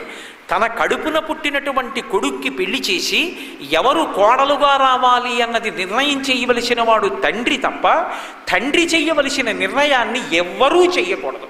ఎవరైనా చెయ్యాలి అంటే ఆ విషయం తండ్రితో చెప్పాలి. అయ్యా మీరు ఆమెను కోడలుగా స్వీకరించచ్చని చెప్పాలి తప్ప ఆయన చెప్పులు వాళ్ళు వేసుకుని తండ్రి చెయ్యవలసిన పని వాళ్ళు చెయ్యడానికి అధికారం ఎవ్వరికీ ఉండదు. ఒక్క తండ్రికి మాత్రమే కోడల్ని కానీ అల్లుణ్ణి కానీ నిర్ణయించేటటువంటి అధికారం. అది లేని నాడు ఆ ఇంట ఆ తండ్రికి ఉన్నటువంటి గౌరవము భంగమైపోయినట్టే. అందుకే తాను నిర్ణయం చేసి ఎంత గురుస్థానంలో ఉన్నా రామానికి సీతమ్మనిచ్చి వివాహం చేస్తాను, అక్కడ శివధనస్సును నువ్వు ఎక్కువ పెడదువు కానివి, నేను ఆశీర్వచనం చేస్తాను, తప్పకుండా నువ్వు శివధనస్సు ఎక్కువ పెట్టగలవు అనడు. అలా అన్నాడు అనుకోండి, రాముడు ఒక్క మాట అంటాడు, ఆ పని మా నాన్నగారు చెయ్యాలేమో అంటాడు. అంటే ఇంత గురుస్థానంలో ఉన్నవాడు ఎంత ఇబ్బంది పడవలసి ఉంటుంది. మహితాత్ముడైనటువంటి విశ్వామిత్రుడు రాముడికి అంత ధర్మం నేర్పినవాడు, రాముడు ఎంత ధర్మాన్ని పాటిస్తాడో తెలుసున్నవాడు, తాను ధర్మం తప్పి ఎవరు రాముడి పక్కకి ఇల్లాలుగా రావాలో ఎందుకు నిర్ణయం చేస్తాడు? చెయ్యడు. అందుకే గొప్ప చమత్కారం చేశాడు. జనక మహారాజు గారి దగ్గరికి తీసుకెళ్ళాడు రామలక్ష్మణుల్ని. తీసుకెళ్ళి వీళ్ళు క్షత్రియులు, దశరథ మహారాజు గారి పిల్లలు, లేక లేక పుట్టారు, పేరు రామలక్ష్మణులు. నీ దగ్గర ధనస్సు ఉంది కదూ, శివధనస్సు, వీళ్ళు క్షత్రియులు కదూ, ధనస్సులు అటువంటివి చూడటం అంటే వీళ్ళకి మురిపంగా ఉంటుంది.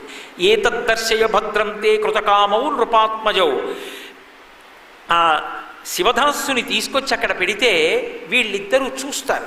చూసి యథేష్టం ప్రతియాస్యత, మళ్ళీ తిరిగి వెళ్ళిపోతారు. ఏది ఒక్కసారి ధనస్సు తెప్పించు చూస్తాడు అన్నారు.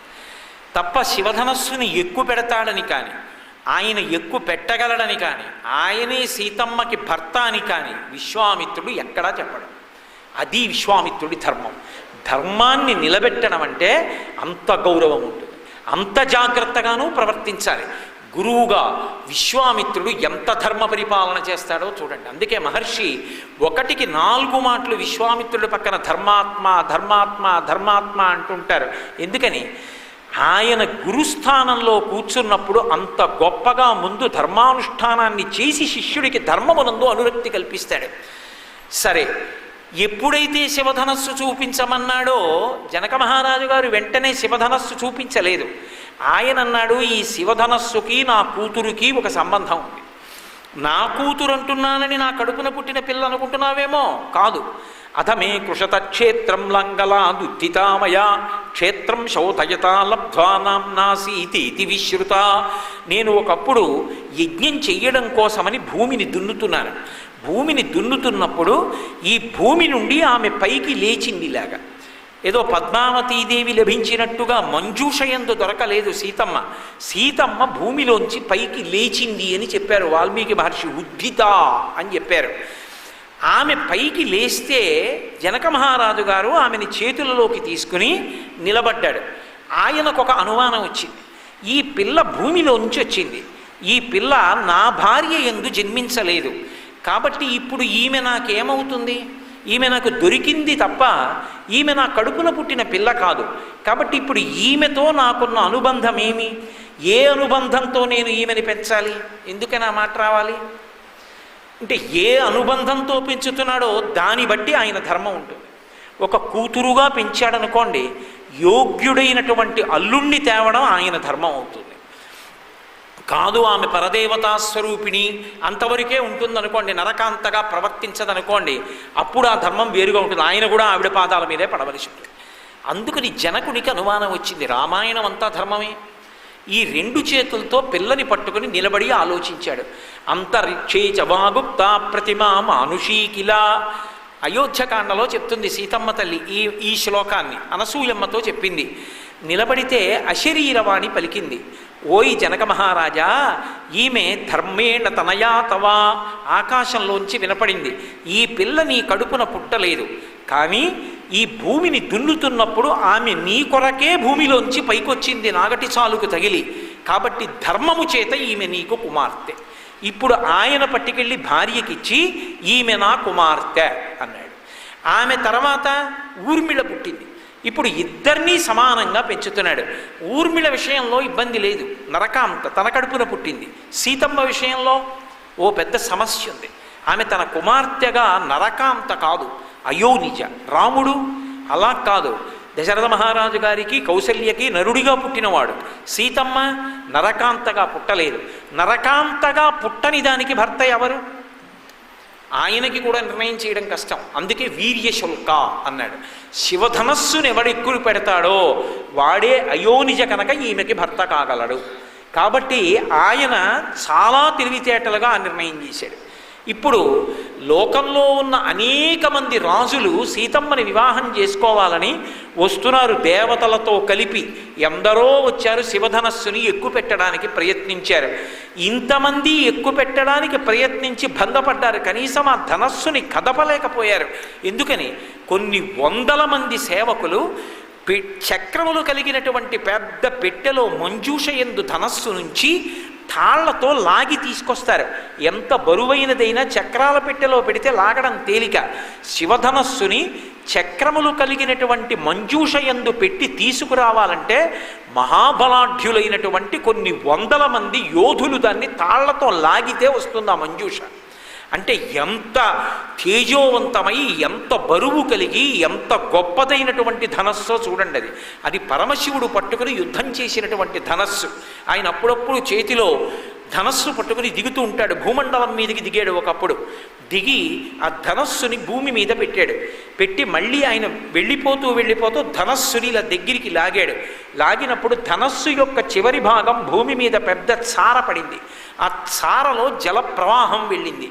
పినాకిని అంటారు పరమశివుడు పట్టుకునేటటువంటి ఆ ధనస్సుని. పినాకము యొక్క జాడపడిన చోట ప్రవహించినటువంటి ప్రవాహం కనుక దానికి పినాకిని నది అని పేరు వచ్చింది. దాన్నే పెన్నా అని పిలుస్తూ ఉంటారు. నెల్లూరు ఒడ్డున అనంతపురం దగ్గర ఆ పినాకిని నది ప్రవాహం ఉంటుంది. కాబట్టి ఆ శివధనస్సుని మంజూషలో పెట్టి తీసుకురావాలి సభామంటపంలోకి. ఆయన అన్నాడు, నేను వీర్యశుల్కగా ఈమెని ప్రకటించిన తరువాత శివధనస్సును ఎక్కుపెట్టి సీతమ్మని భార్యగా చేసుకోవాలనేటటువంటి ఉద్దేశ్యంతో ఎందరో రాజులు, దేవతలు అందరూ వచ్చి శివధనస్సుని ఎక్కుపెట్టే ప్రయత్నం చేశారు.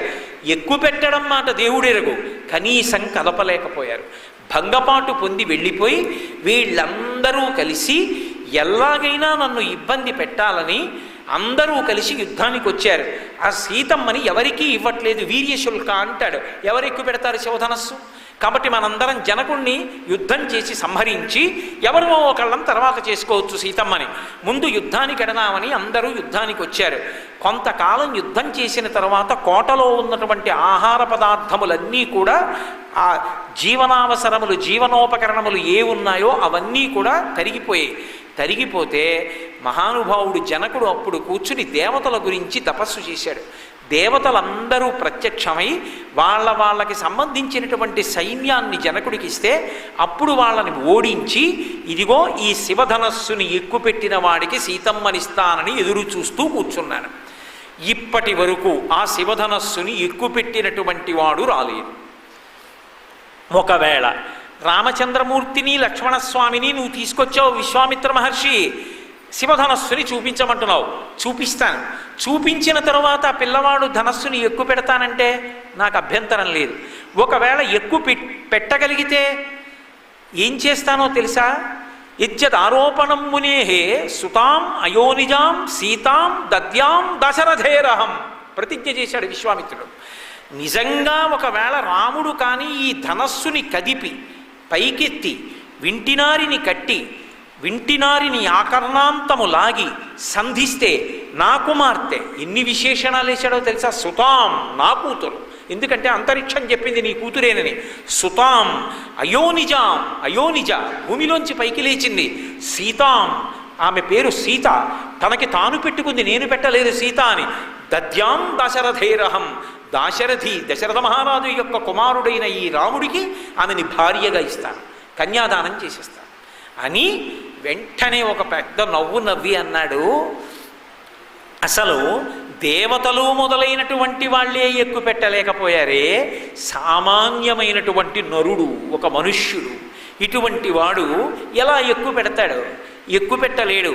పైగా ఆ శివధనస్సుని ఎక్కువ పెట్టడం అంటే మాటలా?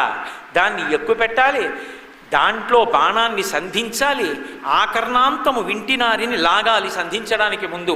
ఇన్ని ఎక్కడి చెయ్యగలడు? పగతిర్మానుషానంచ ధనుషాస్య ప్రపూరణే ఆరోపణే సమాయోగే వేపనే తొలనేపివా ఒక నరుడు చెయ్యలేడన్నాడు. విశ్వామిత్రుడు అన్నీ విన్నాడు. ఆయన త్రికాలవేది, ఆయనకు అన్నీ తెలుసు. రాముడు ఎక్కువ పెట్టగలడని తెలుసు, కానీ ఏమీ మాట్లాడాడు. ఒక చిరునవ్వు నవ్వి, విశ్వామిత్రస్తు ధర్మాత్మా శ్రుత్వా జనకభాషితం, చక్కటి శ్లోకాన్ని ఇస్తారు మహర్షి. విశ్వామిత్రస్తు ధర్మాత్మా, పరమధర్మాత్ముడైనటువంటి విశ్వామిత్రుడు శ్రుత్వా జనకభాషితం, జనకుడు చెప్పిన మాటలు విన్నాడు. ఏమిటి ధర్మాత్మ? ఓరి పిచ్చివాడా, నీకు తెలియదురా, ఈ రాముడే శివధనస్సు ఎక్కువ పెడతాడు, ఈ రాముడే సీతమ్మకి భర్త అవుతాడు అని అనడు. ఎందుకనడు? ధర్మాత్మ ఆ మాట అనవలసిన వాడు, సీతమ్మ రాముడికి తగిన భార్య అని చెప్పవలసిన వాడు దశరథుడు. తాను అనకూడదు ఆ మాట. ఒకవేళ తానంటే, గురువుగారు నాన్నగారు కదా అది నిర్ణయం చెయ్యాలని రాముడు అంటాడు, అప్పుడు తనేమవుతాడు? అందుకని ధర్మాత్మ తాను దాటవలసిన గీట తాను దాటడిగా. తాను ఏ గీత దాటకూడదో ఆ గీత దాటడం. అందుకని విశ్వామిత్రస్తు ధర్మాత్మా శ్రుత్వా జనకభాషితం వత్స రామధనుపస్య ఇతి రాఘవమబ్రవీత్. రామ ఎక్కుపెట్టు అన్నాడు అనుకోండి, గురువుగారు తీరా ఎక్కుపెట్టిన తర్వాత పిల్లనిస్తానంటారేమో అంటాడు కదా రాముడు. మా నాన్నగారు ఉండాలి కదా తనకి అంటాడేమో. ఎంత తెలివితేటలుగా మాట్లాడతాడండి విశ్వామిత్రుడు. వత్స రామ, ఎంత ప్రేమో తనకి తెలుసు. కళ్యాణం అవ్వబోతోంది, తన శిష్యుడు గృహస్థాశ్రమంలోకి వెడుతున్నాడు, సీతారాముడు అవుతాడు. అందుకని వత్స రామ ధనుపస్య, ఈ ధనస్సు చూడు, ఇది రాఘవమబ్రవీత్. రాఘవుణ్ణి పిలిచి ఒక్క మాటే అన్నాడు, ఆ ధనస్సు చూడబోయ్ అన్నాడు. అనగానే ఆ ధనస్సు చూడడానికి మంజూష దగ్గరికి వెళ్ళాడు రామచంద్రమూర్తి. వెళ్ళి గురువుగారి ఆశీర్వచనం లేకుండా, గురువుగారి అనుజ్ఞ లేకుండా ఆ ధనస్సు ఎలా ఎక్కువ పెడతాడు? ఒక క్షత్రియుడైనటువంటి వాడు, అంతటి గొప్ప పరాక్రమోపేతుడు తీరా వెళ్ళి ఓసారి మంజూషలోకి ఇలా చూసి గురువుగారు చూశానండి అన్నాడు అనుకోండి, అంతకన్నా అర్ధరహితమైన విషయం ఉంటుందా? క్షత్రియుడు అన్నవాడు ప్రయత్నం చెయ్యాలి, ధనస్సుని ఎక్కువ పెట్టాలి. ధనస్సుని ఎక్కువ పెట్టాలంటే తన ప్రయత్నం వల్ల అవదది శివధనస్సు. ఎవరూ ఎక్కువ పెట్టలేకపోయారు. ఎవరి ఆశీర్వచనానికి అయిపోతుంది? గురువుగారి ఆశీర్వచనానికి అయిపోతుంది. గురువుగారి ఆశీర్వచనం కావాలి.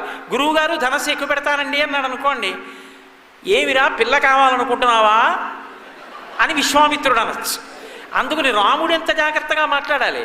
అందుకని ఆయన అన్నాడు, ఇదం ధనుర్వరం బ్రహ్మన్ సంస్పృశామీహ పాణినా యత్నవాంశ్చ భవిష్యామి వేపనే తోలనే పివా అన్నాడు. బ్రహ్మన్ అంటాడు, ఎంత గొప్పగా పిలుస్తాడో. అసలు గురువుని పిలవడంలో ఉందా అందం. హే బ్రహ్మన్ అంటాడు. బ్రహ్మమును తెలిసిన్నవాడా, బ్రహ్మవిద్ బ్రహ్మైవ భవతి, సాక్షాత్ పరబ్రహ్మస్వరూపుడా. ఓ గురువు, మీరు నన్ను అనుమతిస్తే ఇదం ధనుర్వరం బ్రహ్మన్ సంస్పృశామీహ పాణినా, ఒకసారి ముట్టుకుందాం అనుకుంటున్నాను గురువుగారు. యత్నవాంశ్చ భవిష్యామి తోలనే పూరణే పివా, ఆ తర్వాత ప్రయత్నం చేస్తాను గురువుగారు దీన్ని కలపడానికి, ఎక్కువ పెట్టడానికి అని చూశాడంతే విశ్వామిత్రుడి వంక. జనక మహారాజు గారు చూశారు. ఇద్దరి నోటి వెంట ఏకకాలంలో ఒక మాట వచ్చింది, బాఢమిచ్చేవతం రాజా మునిశ్చ సమభాషత. విశ్వామిత్రుడు జనకుడు ఇద్దరు బాఢం అన్నారు, అనుమతించితిమి అన్నారు. అంతే, గురువుగారు శుభం భూయాత్ చెయ్యి అన్నారంటే అయిపోయింది, అంతే ఆ కార్యం. ఇంకా గురువుగారి నోటి వెంట అనుమతి వచ్చింది అంటే అయిపోయింది. గురువుగారి నోటి వెంట అనుమతి లేని కార్యక్రమానికి వెళ్ళావు, ఇబ్బందులు పడిపోతావు. శంకరాచార్యుల వారు వద్దని చెప్పారు పద్మపాదాచార్యుల వారిని, యాత్రకి వెళ్ళవద్దు, నా వెంట ఉండు, అంతకన్నా తీర్థయాత్ర లేదు నీకన్నారు. అనవసరంగా యాత్రకి వెళ్ళారు. యాత్రకి వెడితే బుద్ధిమాంద్యం వచ్చేటటువంటి పదార్థాన్ని తినిపించేశాడు మేనమామ. అన్నీ మర్చిపోయారు. ఆఖరికి తను రాసిన పుస్తకాలు కూడా తను మర్చిపోయారు. మళ్ళీ శంకరాచార్యుల వారి దగ్గరికి వస్తే ఎప్పుడో ఒక్కసారి ఇలా చూసింది మళ్ళీ యథాతథంగా చెప్పేశారు శంకరుడు. శంకరుల అనుగ్రహంతో మళ్ళీ వచ్చింది శక్తి. కాబట్టి బాఢం అనుమతించాను, ఎత్తు ముట్టుకో, దాన్ని ఎక్కుపెట్టి అన్నాడు. విశ్వామిత్రుడు జనక మహారాజు గారు ఎప్పుడైతే ఇలా అన్నారో, జనక మహారాజు గారి ఉద్దేశం ఏమిటంటే అందరిలాగే ఏదో పాపం కదుపుదాం అనుకుంటాడు, రెండు చేతులు పెడతాడు, కదుపుదాం అనుకుని ఏమనుకోకండి అని చెప్పి నమస్కారం పెట్టి వెళ్ళిపోతాడు అని చూస్తున్నాడు. ఎంతమంది వచ్చారు ఇప్పటికీ? వచ్చిన వాళ్ళందరూ అదేగా చేసింది. పైగా తక్కువ చూపు ఏమిటి? ఎక్కువ తిర్మానుషానంచ ధనుషస్య ప్రపూరణే. నరుడు పిల్లవాడు మనుష్యుడు ఏమి ఎక్కువ పెడతాడు, ఎక్కువ పెట్టలేడు అని అనుకున్నారు. అనుకుంటే ఆయన ఏం చేశాడు? అకస్మాత్తుగా ఆరోపయిత్వా ధర్మాత్మా పూరయామాస తద్ధను తద్భంజ ధనుర్మధ్యే నరశ్రేష్ఠో మహాయశాః. ఒక్కసారి ఆ ధనస్సు అందరూ చూస్తుండగా పైకెత్తడం, ఆ వింటి నారిని కట్టడం, వంగి దాన్ని ఆ పట్టుకోవడం, ఆ వింటి నారిని ఆకర్ణాంతం లాగడం, పెళపెళ ధ్వనులతో శివధనస్సు భంగమైపోయి పడిపోవడం ఒక్క క్షణంలో జరిగిపోయాయి. జరిగిపోవడం ఏమిటి? సభలో ఉన్న ఇంతమంది మూర్ఛపడిపోయారు. మూర్ఛ పడిపోకుండా మిగిలిన వాళ్ళు నలుగురే, రామలక్ష్మణులు, విశ్వామిత్రుడు, జనక మహారాజు గారు. అంతే, ఒక్కసారి కూర్చున్న ఆసనంలోంచి పైకి లేచాడు ఆ జనక మహారాజు గారు. అత్యద్భుతమచించంచ అతర్కితమిదం యా అన్నాడు. భగవన్ దృష్ట వీర్యో మే రామో దశరథాత్మజ. రాముడు దశరథాత్మజుడు. అత్యద్భుతమచించంచ అతర్కితమిదం యా, ఇది పరమాద్భుతం. నాకు అర్థమైపోయింది. శివధనస్సుని ఎక్కుపెట్టాడంటే ఈ భూమి మీద నరుడిగా నడయాడుతున్న పరబ్రహ్మం ఎవరో నాకు అర్థమైంది. ఇది జనక మహారాజు గారి యొక్క సంతోషం. కానీ అలా అంటే ఒప్పుకుంటాడా? నేను నరుణ్ణి అంటాడు రాముడు తప్ప నేను పరబ్రహ్మాన్ని అండం.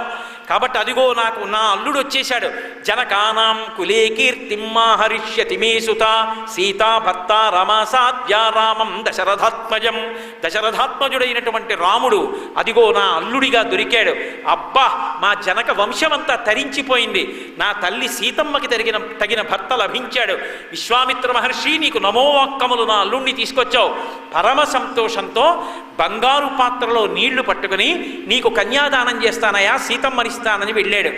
కానీ ఆ తర్వాత విశ్వామిత్రుడి యొక్క ఆజ్ఞ మేరకే దశరథ మహారాజు గారికి కబురు చేశారు అని మాత్రమే బాలకాండలో రాశారు. కానీ అసలు సీతా కళ్యాణ రహస్యాన్ని సీతమ్మ అయోధ్యకాండ చిట్ట చివర అత్రి మహర్షి భార్య అయిన అనసూయమ్మతో చెప్పింది. అనసూయమ్మ అడిగింది, ఏమమ్మా సీతారామ కళ్యాణం గురించి అంతగా చెప్తూ ఉంటారు కదా, ఒక్కసారి వినాలనుంది. ఏది మీ కళ్యాణం ఎలా జరిగిందో ఒక్కసారి నాకు చెప్దు అంది. ఎవరికి చెప్పాలో భర్త గొప్ప వాళ్ళకి చెప్పాలి, అర్థం చేసుకోగలిగిన వాళ్ళకి చెప్పాలి తప్ప అర్థం చేసుకోలేని చేతకాని వాళ్ళకి చెప్పింది అనుకోండి, ఆయనేమో వాళ్ళ నాన్నగారు రాజ్యమేమో ఏదో అతనికి ఇష్టమైనటువంటి ఇల్లాలి కొడుక్కి ఇచ్చేస్తానన్నట్ట, వాళ్ళ నాన్నగారిని సత్యంలో నిలబెట్టడానికి ఈయన తగుదనమ్మా అని రాజ్యం వదిలేసి జటావల్కాలు కట్టుకుని ఈయనేమో అరణ్యానికి వచ్చాట. మహాపతివ్రతట, ఈవిడేమో అదేమిటండి ఇదేం పనండి రాజ్యం వదిలేయడం ఏమిటి అనకుండా ఈవిడ కూడా బయలుదేరిందిట అని దెప్పి పొడిచేవాళ్ళు ఉంటారేమో. కానీ ఆవిడ పాతివ్రత్యాన్ని రాముడి శీలాన్ని చెప్తే అర్థం చేసుకునే వాళ్ళకి చెప్పాలి. అప్పటి వరకు సీతమ్మ చెప్పాలా ఎవరితో? ఒక్క అనసూయమ్మకే చెప్పింది. అనసూయమ్మకి చెప్పింది అంటే ఆ తల్లి అంతటి మహాపతివ్రత, సూర్యుని యొక్క గమనాన్ని ఆపేసింది ఆవిడ. ఒకప్పుడు ఇంకొక పతివ్రత యొక్క మంగళసూత్రం కోసం క్షామం వస్తే ఆమె తన పాతివ్రత్యంతో కొన్ని వేల మందికి అన్నం పెట్టింది. అత్రి మహర్షి అయోధ్యకాండలో రామచంద్రమూర్తి వంక చూసి చిరునవ్వు నవ్వి అంటాడు, రామా, ఈ అరణ్యంలో అత్రి మహర్షి ఆశ్రమం అంటే ఎవరికీ తెలియదు, అనసూయమ్మ ఆశ్రమం అంటే మాత్రం అందరికీ తెలుసు అంటాడు. అంటే ఆ తల్లి త్రిమూర్తులకు కన్న తల్లి, అంతటి మహాగొప్పది. అత్రి అత్రే, అనసూయమ్మ అనసూయమ్మే. ఆ అత్రి అనసూయ ఆ గోత్రానికి అంతటికీ కూడా మొదటి స్థానంలో ఉన్నటువంటి ఆత్రేయ గోత్రంలో పుట్టినటువంటి వాళ్ళు ధన్యులు. కాబట్టి ఆ అనసూయమ్మ ఉన్నదే తల్లి. ఆ తల్లి అడుగుతుంది, ఏది సీత మీ కళ్యాణం గురించి చెప్పు, ఒక్కసారి వినాలనుంది అని. అప్పుడు చెప్పింది సీతమ్మ, అమ్మా, రాముడు శివధనుర్భంగం చేశాడు. మా నాన్నగారు పరుగు పరుగున వెళ్ళారు. వెళ్ళి కన్యాదానం చేస్తాను రామా అన్నారు. అంటే రాముడు కన్యాదానం పట్టుకోలేదు, పుచ్చుకోలే. అది విశ్వామిత్రస్తు ధర్మాత్మ, అది విశ్వామిత్రుడి గొప్పతనం. ఆయన అన్నాడు, ఇవ్వడానికి మీరెవరు, పుచ్చుకోవడానికి నేనెవరు? నా పక్కన భార్యాస్థానంలో ఆ పిల్ల కూర్చోవచ్చా కూర్చోకూడదా నిర్ణయం చెయ్యవలసిన వాడు మా తండ్రి ఒక్కడే. మా తండ్రి దశరథ మహారాజు గారు కౌసల్యానగరాన్ని, కోసల రాజ్యాన్ని పరిపాలిస్తూ అయోధ్యానగరంలో ఉన్నారు. వారికి కబురు చెయ్యండి, మా నాన్నగారు వచ్చి పూర్వాపర విచారణ చేసి, రామా, ఈ పిల్లని నువ్వు స్వీకరించవచ్చు అంటే ఆమెని నేను భార్యాస్థానంలో కూర్చోపెట్టుకోవడానికి పాణిగ్రహణం చేస్తాను తప్ప స్వతంత్రించి ఎవ్వరూ కూడా భార్యని స్వీకరించరాదు. ఆమె కోడలుగా ఉండడానికి యోగ్యురాలా కాదా నిర్ణయించవలసిన వాడు తండ్రి ఒక్కడే. కాబట్టి నా తండ్రి దశరథ మహారాజు గారికి కబురు చేయమన్నాడు. గర్వంగా చెప్పుకుంది సీతమ్మ అనసూయమ్మతో, దీయమానాం నతు తదా ప్రతిజగ్రాహ రాఘవ అవిజ్ఞాయ పితుశ్చంథ అయోధ్యాధిపతే ప్రభో. అమ్మా, మా నాన్నగారు కన్యాదానం చేస్తానంటే పుచ్చుకోలేదమ్మా రాముడు. తన తండ్రి దశరథ మహారాజు గారు ఒప్పుకుంటే చేసుకుంటానన్నాడు. అమ్మా, అంత ధర్మాత్ముడమ్మా నా భర్త. పొంగిపోయింది. రామాయణం అంటే ధర్మం, రాముడంటే ధర్మం. రామాయణం చదువుకుంటే ఇష్టం వచ్చినట్టుగా మనకిష్టం వచ్చిన పిల్లని తెచ్చి పక్కన భార్యాస్థానంలో పెట్టుకోవచ్చో పెట్టుకోకూడదో, పెళ్ళి అన్నది వ్యక్తిగత విషయమో కాదో అర్థమవుతుంది. పెళ్ళి వ్యక్తిగత విషయము కాదు కాదు కాదు, నీ సొంత వ్యవహారం కాదది. నువ్వు ఇష్టం వచ్చిన పెళ్లి చేసుకుంటే గుండెపోటు వచ్చి చచ్చిపోవడానికి తండ్రి ఉన్నాడు, సిగ్గుతో ఏడవడానికి తల్లి ఉంది, పెళ్ళి అవ్వకుండా ఏడవడానికి అక్క చెల్లెళ్ళు ఉన్నారు. నిన్ను కని పెంచి పెద్ద చేసిన తండ్రి ప్రతి క్షణం నువ్వు చేసిన ధూర్త కార్యానికి ఎంత ఏడుస్తున్నాడో ఆ తండ్రి ఏడుపులు నీకు తగలవా? నీవు స్వతంత్రులవా? ఎలా నీ సొంత వ్యవహారం అయింది? అది నీ సొంత వ్యవహారం కాదు. పెళ్ళి అనేటటువంటి దాంట్లో నీ భార్య ఎవరో నిర్ణయించవలసినది తండ్రి ఒక్కడే. రామాయణం యొక్క తీర్పు, రామచంద్రమూర్తి యొక్క నడవడి, ఇది మనకు ఆదర్శం. ఎవడు కథ రచన చేసినా, ఎవడు చలనచిత్రం చూపించినా, ఎవడు టీవీలో సీరియల్ చూపించినా దీనికి కట్టుబడి చూపిస్తేనే ధర్మం నిలబడుతుంది. చేతిలో కలం ఉందని, చూసేవాడు తేరగా దొరికాడని ఇష్టం వచ్చినట్టు చూపించడం మొదలు పెడితే అది ఉగ్రవాద చర్యల కన్నా భయంకరమైన చర్య. దాని వలన ధర్మము లుప్తమైపోతుంది, యువతీ యువకులు పాడైపోతారు. శ్రీరామాయణం ధర్మానికి పట్టాభిషేకం చేస్తుంది. ఎలా పెళ్లి చేసుకోవాలో, ఎవరిని భార్యాస్థానంలో కూర్చోపెట్టుకోవాలో చూపిస్తుంది. కుశనాభోపాఖ్యానంలో ఆడపిల్లలు తండ్రిని గౌరవించారు. ఇక్కడ రామచంద్ర ప్రభు అంత గౌరవించాడు, సీతమ్మ తండ్రిని అంత గౌరవించింది, ఊర్మిళ అంత గౌరవించింది, మాండవి గౌరవించింది, శృతకీర్తి గౌరవించింది. అందుకే ఇప్పటికీ వాళ్ళు చిరస్మరణీయులై మనందరి జీవితాలకి ఆదర్శప్రాయులై ఉన్నారు. కాబట్టి మహానుభావుడైన రాముడు సీతమ్మని స్వీకరించమంటే అమ్మా స్వీకరించలేదమ్మా అని అనసూయమ్మతో చెప్పింది. అంతటి ధర్మాత్ముడమ్మా నా భర్త. అప్పుడు నా తండ్రి అయిన జనక మహారాజు గారు వేగంగా రథాల్ని తీసుకుని వెళ్ళగలిగినటువంటి సారథులనిచ్చి ఆ అయోధ్యానగరానికి కబురు చేశాడు. కబురు చేస్తే ఆ వెళ్ళినటువంటి దూతలు రామలక్ష్మణుల యొక్క సమాచారాన్ని చెప్పి తొందరగా బయలుదేరి మీరు వచ్చి నిర్ణయం చెయ్యవలసింది అని అతి తక్కువ మాటలతో బహుజాగ్రత్తగా మాట్లాడారు దశరథ మహారాజు గారితో. వెంటనే వశిష్ఠాది ఋషుల వంక చూశాడు దశరథ మహారాజు. చూసి ఒక మాట అన్నాడు, ఇదితో రోచతే వృత్తం జనకస్య మహాత్మనః పురీం గచ్చామహే శీఘ్రం మా భూత్కాలస్య పర్యయః. మగపెళ్లివారంటే ఎలా ఉండాలో చెప్పాడు దశరథ మహారాజు. జనక మహారాజు గారి కూతుర్ని నా కొడుక్కి ఇస్తానంటున్నాడు, నా కోడలు చేస్తానంటున్నాడు. జనకుని యొక్క ప్రవర్తన ఎటువంటిది, జనకుని యొక్క వంశ చరిత్ర ఎటువంటిది, పెళ్లికి వెళ్ళవచ్చా, మనం ఆ సంబంధం కలుపుకోవచ్చా? పెద్దలు మీరు నిర్ణయించండి. మనం పెళ్లి చేసుకోవచ్చు, సంబంధం కలుపుకోవచ్చు అని మీరంటే అప్పుడు బయలుదేరదాం. మా భూత్కాలస్య పర్యయః, ఇందులో ఆలస్యం చేయకూడదు, ఏదో ఒకటి చెప్పాలి, కాబట్టి బయలుదేరండి అన్నాడు. వాళ్ళందరూ అన్నారు, జనకుడు మహాత్ముడు, ఉత్తమమైన చారిత్రం ఉన్నవాడు, కాబట్టి తప్పకుండా సంబంధం కలుపుకోవచ్చు, అయితే మీరు ముందు బయలుదేరండి. వృద్ధుడు దశరథ మహారాజు గారు నేను వెనక బయలుదేరి వస్తున్నానన్నాడు. సైన్యంతో కలిసి బయలుదేరాడు. తిన్నగా జనక మహారాజు గారి యొక్క అంతఃపురానికి వెళ్ళారు.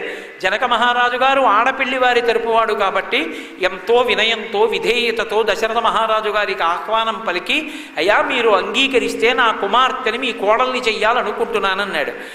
దశరథ మహారాజు గారు అంటాడు, ప్రతిగ్రహో దాతృవశః.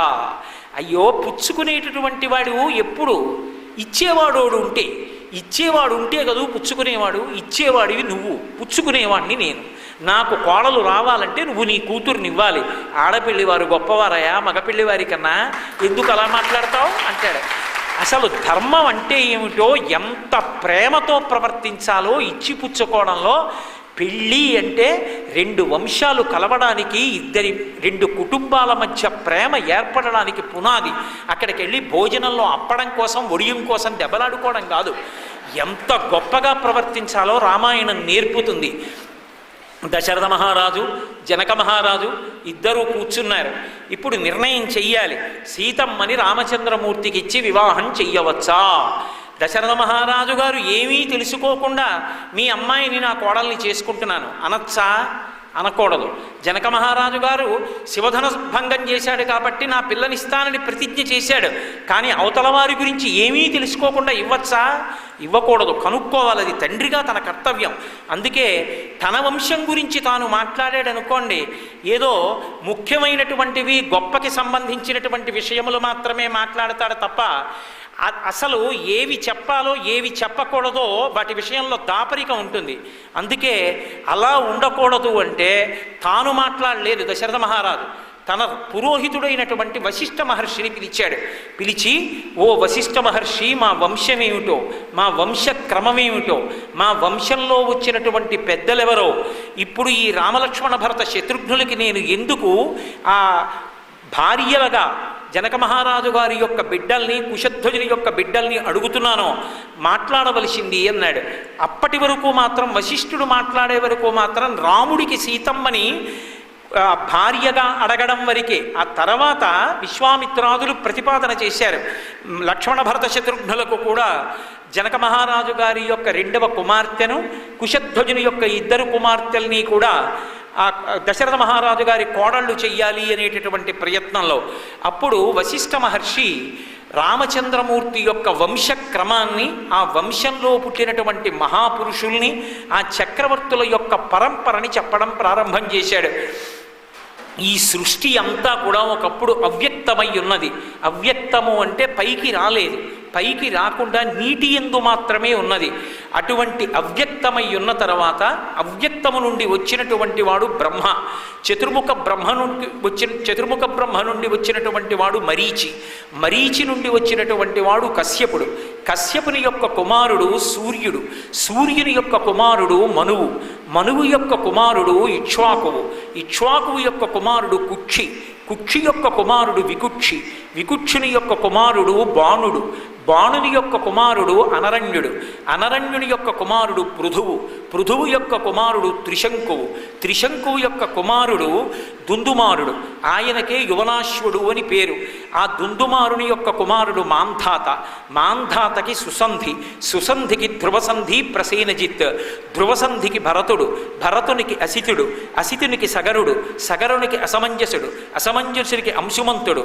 అంశుమంతునికి దిలీపుడు. దిలీపునికి భగీరథుడు. భగీరథునికి కకుత్సుడు. కకుత్సునికి రఘువు. రఘువుకి ప్రవృద్ధుడు. ప్రవృద్ధునికి శంఖనుడు. శంఖనుడికి సుదర్శనుడు. సుదర్శనుడికి శీఘ్రగుడు. శీఘ్రగునికి మరువు. మరువుకి ప్రశుశ్రుకుడు.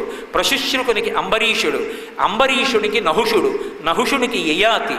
యయాతికి నాభాగుడు. నాభాగునికి మళ్ళీ మహానుభావుడైనటువంటి అజమహారాజు. ఆయన యొక్క కుమారుడు దశరథ మహారాజు. దశరథ మహారాజు యొక్క కుమారులు రామలక్ష్మణ భరత శత్రుఘ్నులు. అందులో పెద్దవాడైనటువంటి వాడు రామచంద్రమూర్తి. ఈ రామచంద్రమూర్తికి జనక మహారాజా, నీ యొక్క కుమార్తె అయినటువంటి అయోనిజ అయిన సీతమ్మని భార్యగా స్వీకరించడానికి ప్రతిపాదన చేస్తున్నాం. ఇది ఇక్ష్వాకు మహారాజుల యొక్క వంశక్రమం. నీకు అంగీకారమైతే నీ కుమార్తె అయోనిజ అయినటువంటి సీతమ్మని దశరథ మహారాజు గారు కోడలిగా స్వీకరిస్తాడు. నీకు అంగీకారమేనా అని అడిగాడు. ఇక్ష్వాకు వంశాన్నంతటినీ విన్నాడు. ఎంతో సంతోషపడ్డాడు జనక మహారాజు గారు. మీరు ఇక్ష్వాకు వంశాన్ని చెప్పారు, మరి మా వంశక్రమాన్ని కూడా చెప్పాలి కదూ. తన యొక్క పురోహితుడైనటువంటి శతానందుణ్ణి పిలిచాడు. శతానందుడు గౌతమ మహర్షి యొక్క కుమారుడు. శతానందుణ్ణి పిలిచి మా యొక్క వంశక్రమాన్ని చెప్పమన్నాడు. జనక మహారాజు గారి యొక్క వంశక్రమంలో మొట్టమొదటి రాజు నిమి. నిమి యొక్క కుమారుడు మిధి. మిధి యొక్క కుమారుడు ఉదావసువు. ఉదావసువు యొక్క కుమారుడు నందివర్ధనుడు. నందివర్ధనుని యొక్క కుమారుడు సుకేతువు. సుకేతువు యొక్క కుమారుడు బృహద్రథుడు. బృహద్రథుని యొక్క కుమారుడు దేవరాతుడు. దేవరాతుని కుమారుడు మహావీరుడు. మహావీరుని కుమారుడు సుధృతి. సుధృతి యొక్క కుమారుడు దుష్టకేతువు. దుష్టకేతువు యొక్క కుమారుడు హర్యశ్వుడు. హర్యశ్వుని యొక్క కుమారుడు మరుడు. మరుని యొక్క కుమారుడు ప్రతీంధకుడు. ప్రతీంధకుని యొక్క కుమారుడు దేవమీఢుడు. దేవమీఢుని యొక్క కుమారుడు విభుదుడు. విభుదుని యొక్క కుమారుడు మహీధ్రకుడు. మహీధ్రుని యొక్క కుమారుడు కీర్తిరాతుడు. కీర్తిరాతుని యొక్క కుమారుడు మహారోముడు. మహారోముని కుమారుడు స్వర్ణరోముడు. స్వర్ణరోముని కుమారుడు హ్రస్వరోముడు. హ్రస్వరోమునికి 2 కుమారులు. ఒకడు జనక మహారాజు గారు, ఒకడు కుశధ్వజుడు. జనక మహారాజు గారికి అయోనిజ అయిన పెద్ద కుమార్తె సీతమ్మ. 2వ కుమార్తె ఊర్మిళ. కుశధ్వజునికి ఉన్నటువంటి 2 కుమార్తెలు మాండవి, శృతకీర్తి. కాబట్టి ఇదిగో కుశధ్వజుడు జనక మహారాజు గారి యొక్క తమ్ముడు. పరమ ప్రేమతో తన తమ్ముడిని కూడా జనక మహారాజు గారు పిలిపించారు. కాబట్టి మీకు అంగీకారమైతే ఈ విదేహ వంశంలో పుట్టినటువంటి సీతమ్మ తల్లిని రామచంద్రమూర్తికిచ్చి కన్యాదానం చేస్తామన్నారు. విశ్వామిత్ర వశిష్ఠాది మహర్షులందరూ అంగీకరించారు. పెద్దలైన మహర్షులు అంగీకరించారు కనుక దశరథ మహారాజు గారు అంగీకరించాడు. దశరథ మహారాజు గారు అంగీకరించాడు, జనక మహారాజు గారు అంగీకరించాడు. ఇప్పుడు సీతారామ కళ్యాణం జరగాలి. ఈలోగా విశ్వామిత్రాది మహర్షులు అన్నారు, జనక మహారాజా, నీ యొక్క రెండవ కుమార్తె యొక్క అయిన ఊర్మిళను, అలాగే నీ యొక్క తమ్ముడైన కుశధ్వజుని యొక్క కుమార్తెలైనటువంటి ఆ మాండవి శృతకీర్తుల్ని భరత శత్రుఘ్నులకిచ్చి వివాహం చేద్దాం. నలుగురు ఆడపిల్లల్ని నలుగురు అన్నదమ్ములకి ఇచ్చి వివాహం చేద్దాం. మాకు ఇది అంగీకారం, మీకు కూడా అంగీకారమా అని అడిగారు. దశరథ మహారాజు గారు జనక మహారాజు గారు ఇద్దరూ అంగీకరించిన మీదట సీతారాములకు, లక్ష్మణస్వామికి, ఊర్మిళకి, భరతుడికి, మాండవికి, శృతకీర్తికి, శత్రుఘ్నుడికి చక్కగా వివాహాలు జరిగాయి. ఆ పాణిగ్రహణ మహోత్సవం పూర్తయింది. నలుగురు వివాహమై సంతోషంగా బయలుదేరి ఇంటికి వెడుతున్నారు. సీతారాముల యొక్క దాంపత్యం ఎంత ధార్మికంగా, ఎంత అందంగా ఉంటుందో చెప్తారు మహర్షి. ప్రియాతు సీతారామస్య దారాహ పితృకృత ఇది గుణాద్రూప గుణాఛాపి ప్రీతిర్భూయోభ్యవర్ధత అంటారు. సీతం అంటే రాముడికి ఎంతో ఇష్టంట. ఎందుకంత ఇష్టం అంటే ప్రియాతు సీతారామస్య దారాహ పితృకృత ఇది, తన తండ్రి అయినటువంటి దశరథ మహారాజు గారు ఈమె నాకు తగిన భార్య అని చెప్పి తీసుకొచ్చి నాకు భార్యని చేశాడు. నా తండ్రి చేసినటువంటి నిర్ణయం, దశరథ మహారాజు గారు చేసినటువంటి నిర్ణయం కనుక, నా తండ్రి చేసిన నిర్ణయం కనుక ఈమె నాకు అనుకూలవతి. కాబట్టి నా తండ్రి నిర్ణయాన్ని తప్పుపట్టినట్టు ఈమె ఎందు ప్రేమగా లేకపోతే అని తండ్రి చేసిన సంబంధం అని మొట్టమొదట రాముడు సీతమ్మని ప్రేమించడం ప్రారంభం చేశాడు. మరి రామస్తు సీతాయా సహితం విజహార బహూనృతోన్ మనస్వీ తద్గతస్తస్య అని మహర్షి అంటారు. అనేక ఋతువులు రామచంద్రమూర్తి సీతమ్మతో కలిసి వనములలో విహారం చేశాడు. మనస్వీ తద్గతస్తస్య నిత్యం హృది సమర్పిత. రామచంద్రమూర్తి యొక్క మనస్సులో భార్యాస్థానంలో ఎప్పుడూ సీతమ్మ ఒక్కతే స్మరింపబడేది. సీతమ్మ తల్లి మనసులో ఎప్పుడూ రామచంద్రుడు ద్విగుళం బహుళం, ఒకటికి 10 మార్లు భర్తృస్థానంలో పరమగౌరవంతో కదులుతుండేవాడు. తండ్రి గారు చేసిన సంబంధం కాబట్టి రాముడు సీతమ్మని ప్రేమించాడు. సీతమ్మ రాముడిని ఎందుకు ప్రేమించాలి అంటే ఇది ఈ జాతి సంస్కారం. పుట్టిన పిల్లని ఆడపిల్ల అంటారు. ఇక్కడ పుట్టింది కానీ ఆమె నారాయణుణ్ణి వెతుక్కుంటూ వెళ్ళిపోతుంది. లక్ష్మి నా ఇంట నన్ను తరింప చేయడానికి పుట్టింది. ఆడపిల్ల, ఈడ ఉండే పిల్ల కాదు ఈ పిల్ల. ఆమె ఆ మెడలో మంగళసూత్రం కట్టి పాణిగ్రహణం చేసిన వాడి ముక్కు మొహం తెలియకపోయినా ఒకసారి మంగళసూత్రం కట్టి పాణిగ్రహణం చెయ్యగానే ఈయనే నాకు దైవం, ఈయనే నాకు ప్రత్యక్షమైనటువంటి భగవత్ స్వరూపమని ఆయనతో కలిసి వెళ్ళిపోవడం, తన వంశాన్ని వదిలిపెడుతుంది, తన ఇంటి పేరు వదిలిపెట్టేస్తుంది, తన పుట్టినిల్లు వదిలిపెట్టేస్తుంది, తన ఉన్న ఊరు వదిలిపెట్టేస్తుంది, తన వారన్న వారందరినీ వదిలిపెట్టేస్తుంది. ఇక తనకి రక్షకుడు, తన సుఖం, తన దుఃఖం, తన బాధ, తన ఆనందం అన్నీ ఆయనతోని ముడివేసుకుని వెళ్ళిపోతుంది ఆడపిల్ల. అంతటి త్యాగమూర్తి అయి వెళ్ళిపోతుంది. కాబట్టే ఉత్తమురాండ్రైనటువంటి స్త్రీల వలన నెలకి 3 వానలలో 1 వాన కురుస్తోంది అని చెప్పింది. అటువంటి ఆడపిల్లలకి ప్రాతినిధ్యం వహించేటటువంటి మహాపతివ్రత అయినటువంటి సీతమ్మ రామచంద్రమూర్తిని ఎందుకు మనసులో అంత గాఢంగా స్మరించి ఆయనని అనువర్తించింది అంటే రాముడు తన భర్త కనుక. కేవలము భర్త అన్న మాటకి ఆమె అంత సంతోషంతో, పరమ ఆనందంతో ఎప్పుడూ రాముణ్ణే మనసులో స్మరించేది తప్ప అన్యమైనటువంటి స్మరణ అసలు సీతమ్మ యొక్క మనసులో ఉండేదే కాదు.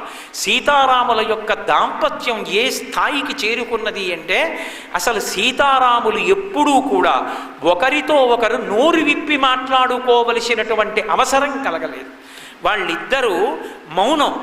రాముడు సీతమ్మ వంక చూస్తే రాముడి మనసు సీతమ్మకు అర్థమయ్యేది, సీతమ్మ రాముడి వంక చూస్తే సీతమ్మ మనసు రాముడికి అర్థమయ్యేది. వాళ్ళిద్దరూ కూడా ఒకరితో ఒకరు మాట్లాడుకోవలసినటువంటి అవసరం లేకుండా ఇద్దరి మనసులు ఒకటిగా ఉండేవి. ఆ దాంపత్యం అంత గొప్పదైంది. అందుకే సుందరకాండలో శిశుపావృక్షం మీద కూర్చుని కిందకి సీతమ్మ వంక చూసినటువంటి హనుమ ఒక మాట అంటారు, రామచంద్రమూర్తి బహుకరుణాహృదయుడు అనుకునేవాణ్ణి. కానీ దుష్కరం కృతవాన్ రామో ఏమమాం మత్తకాశినీం సీతాం వినా మహాబాహు ముహూర్తమపి జీవతి. ఇంత గొప్ప సీతమ్మ, రాజ్యం వా స్త్రిశిలోకేషు సీతామా జనకాత్మజ త్రైలోక్య రాజ్యం సకలం సీతాయానాప్నుయాత్ కలాం. 3 లోకములలో ఉండేటటువంటి ఐశ్వర్యాన్నంతటినీ త్రాసులో ఒక పక్కన పెట్టి సీతమ్మని ఒక పక్కన పెడితే ఆ వైభవం అంతా కలిపి సీతమ్మలో 16వ వంతుకు సరిపోదు, అంత గొప్ప తల్లి అన్నారు. ఇటువంటి సీతమ్మని విడిచిపెట్టి రాముడు ఎలా బతకగలిగాడు? రాముడి గుండె కాదు బండ, అందుకని ఉండగలిగాడన్నారు అని వెంటనే ఒక మాట అన్నారు. ఈ సీతారాముల దాంపత్యం అంత గొప్పది. ఈ సీతారాములు ఇద్దరూ విడివిడి ఉన్నట్టుగా రాముడు అక్కడ, సీతమ్మ ఇక్కడ ఉన్నట్టు కనపడుతున్నారు. కానీ నిజానికి సీతారాములు 2 కాదు. అస్యాదేవ్యా మనస్తస్మిన్ తస్య చాస్యాం ప్రతిష్ఠితం తేనేయం సచి ధర్మాత్మా ముహూర్తమపి జీవతి. సీతమ్మ మనసు రాముడి దగ్గరుంది, రాముడి మనసు సీతమ్మ దగ్గరుంది. అందుకే సీతారాములు ఇద్దరూ ఎప్పుడూ ఒక్కటే తప్ప సీతమ్మ ఎప్పుడు ఆలోచించినా రాముడి గురించే. అడుగు తీసి అడుగు వేస్తే ఆ తల్లి ఆలోచించేది రాముడి యొక్క కీర్తి, రాముడి యొక్క వైభవం గురించి ఆలోచిస్తుంది.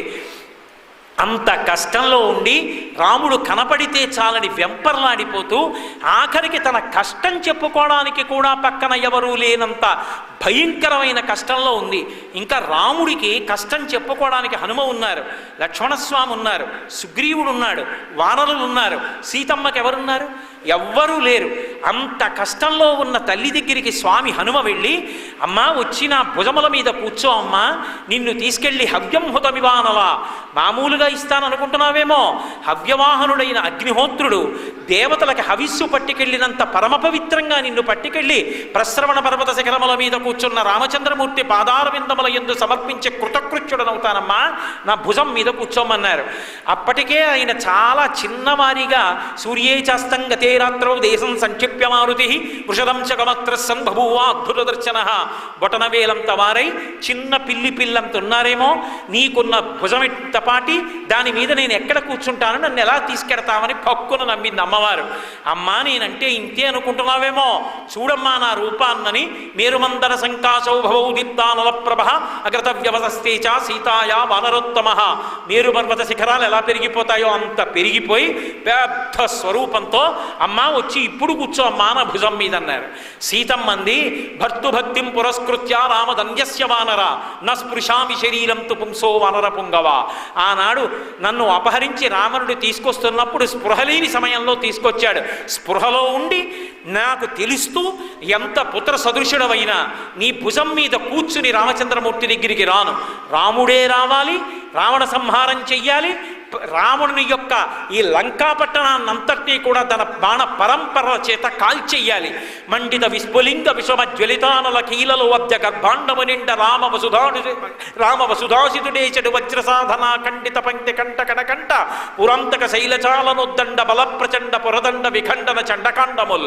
రాముని యొక్క కోదండము నుంచి వినిర్ముక్తమైన బాణ పరంపరల చేత లంక కాలిపోతే రావణ సంహారం అయితే అప్పుడు నేను రామచంద్రమూర్తితో కలిసి పెడతాను తప్ప రామచంద్రమూర్తి లేని సమయంలో రావణుణ్ణి ఏమార్చి సీతమ్మని హనుమ పట్టుకెళ్ళారంటే రామచంద్రమూర్తి యొక్క ప్రతిష్టకి కళంకం వస్తుంది. రాముడి కీర్తికి నా వలన కళంకం రాకూడదు.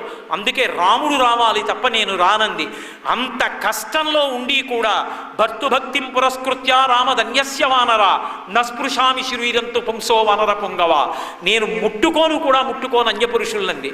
హనుమ 2 చేతులు ఎత్తి నమస్కరించి అన్నారు, అమ్మా యుక్త రూపం త్వయాదేవి భాషితం శుభదర్శనం సదృశం స్త్రీస్వరూపస్య సాధ్వీ వినయస్య చ. నువ్వు తప్ప ఎవరమ్మా ఈ మాట అనగలరు? ఎప్పుడూ భర్త గురించి ఆలోచిస్తావు, మహాపతివ్రతవే. అమ్మా దంపతులంటే సీతారాములే. రాముడు సీత గురించి ఆలోచిస్తాడు, సీతమ్మ రాముడి గురించి ఆలోచిస్తుంది. అమ్మా లోకంలో ఆదర్శప్రాయమైనటువంటి దంపతులు అని కీర్తించవలసి ఉంటే సీతారాములే. తుల్యశీలా వయోవృత్తాం తుల్యాభిజనలక్షణాం రాఘవోర్హతి వైదేహీం తంచేయమసితే క్షణ. 5 కారణముల చేత ఆ శీలము, వయస్సు, వృత్తము, అభిజనము, లక్షణము అనబడేటటువంటి 5 చేత సీతారాములు ఒకరికొకరు తగినవారు. అమ్మా, ధర్మం అంటే మీరే, ఒకరి కోసం ఒకరు పుట్టారమ్మా. రామ కమలపత్రాక్ష సర్వసత్వ అనోహర రూపదక్షిణ్య సంపన్న ప్రసూత జనకాత్మజే అంటారు హనుమ. అమ్మా, రాముడు ఎటువంటి వాడో నువ్వు అటువంటి దానివి. నీకు నువ్వే పోలిక, రాముడికి రాముడే పోలిక. అమ్మ, రాముడి లాంటి వాడు ఇంకొకడు ఉండడు, సీతమ్మ లాంటిది ఇంకొకటి ఉండదు. ఇద్దరూ ధర్మాత్ములు, రాశీభూతమైనటువంటి ధర్మం. అమ్మ, ఎంత గొప్ప దాంపత్యం అమ్మా అని హనుమ పరవశించిపోయారు. అటువంటి పరమధర్మాత్ములై గృహస్థాశ్రమ స్వీకారం చేసినప్పటి నుంచి దంపతులు ఎలా కలిసి ఉండాలో, ఆ దంపతులు ఎంత ధార్మికంగా గృహస్థాశ్రమంలో జీవనం చెయ్యాలో మనకి నిరూపించి చూపించినటువంటి వాళ్ళు సీతారాములు. అటువంటి సీతారాముల యొక్క వృత్తాంతం వినడం, రామాయణం చదువుకోవడం, రామాయణాన్ని ప్రతిరోజు ఇంట్లో ఉంచుకుని ఒక పువ్వు వేసి నమస్కారం చేయడం ధర్మానురక్తికి, ధర్మమునందు విశేషమైనటువంటి స్పృహ కలగడానికి కారణమవుతుంది. కాబట్టి అటువంటి శ్రీరామాయణంలో రామచంద్రమూర్తి యొక్క ధర్మం గురించి, రామాయణంలో ధర్మ ప్రతిపాదన గురించి రామచంద్రమూర్తి నా చేత పలికించినంత మేర నేడు పలికి ఉన్నాను. రేపు సాయంకాలం మళ్ళీ 6:30 మనం తిరిగి కలుసుకున్నప్పుడు మిగిలినటువంటి కొన్ని విషయాల గురించి నా చేత రామచంద్ర ప్రభువు పలికించి నన్ను ధన్యుడను చేయునుగాక అని ప్రార్థన చేస్తూ, మంగళాశాసన పరై పదాచార్య పురోగమై సర్వైశ్చ పూర్వైరాచార్యై సత్కృతాయాస్తు మంగళం. మంగళం కోసలేంద్రాయ మహనీయ గుణాత్మనే చక్రవర్తి తనూజాయ సర్వభౌమాయ మంగళం. ఉమాకాంతాయ కాంతాయ కామితార్థప్రదాయినే శ్రీగిరీశాయ దేవాయ మలినాథాయ మంగళం. సర్వం శ్రీ ఉమామహేశ్వర పరబ్రహ్మార్పణమస్తు. స్వస్తి.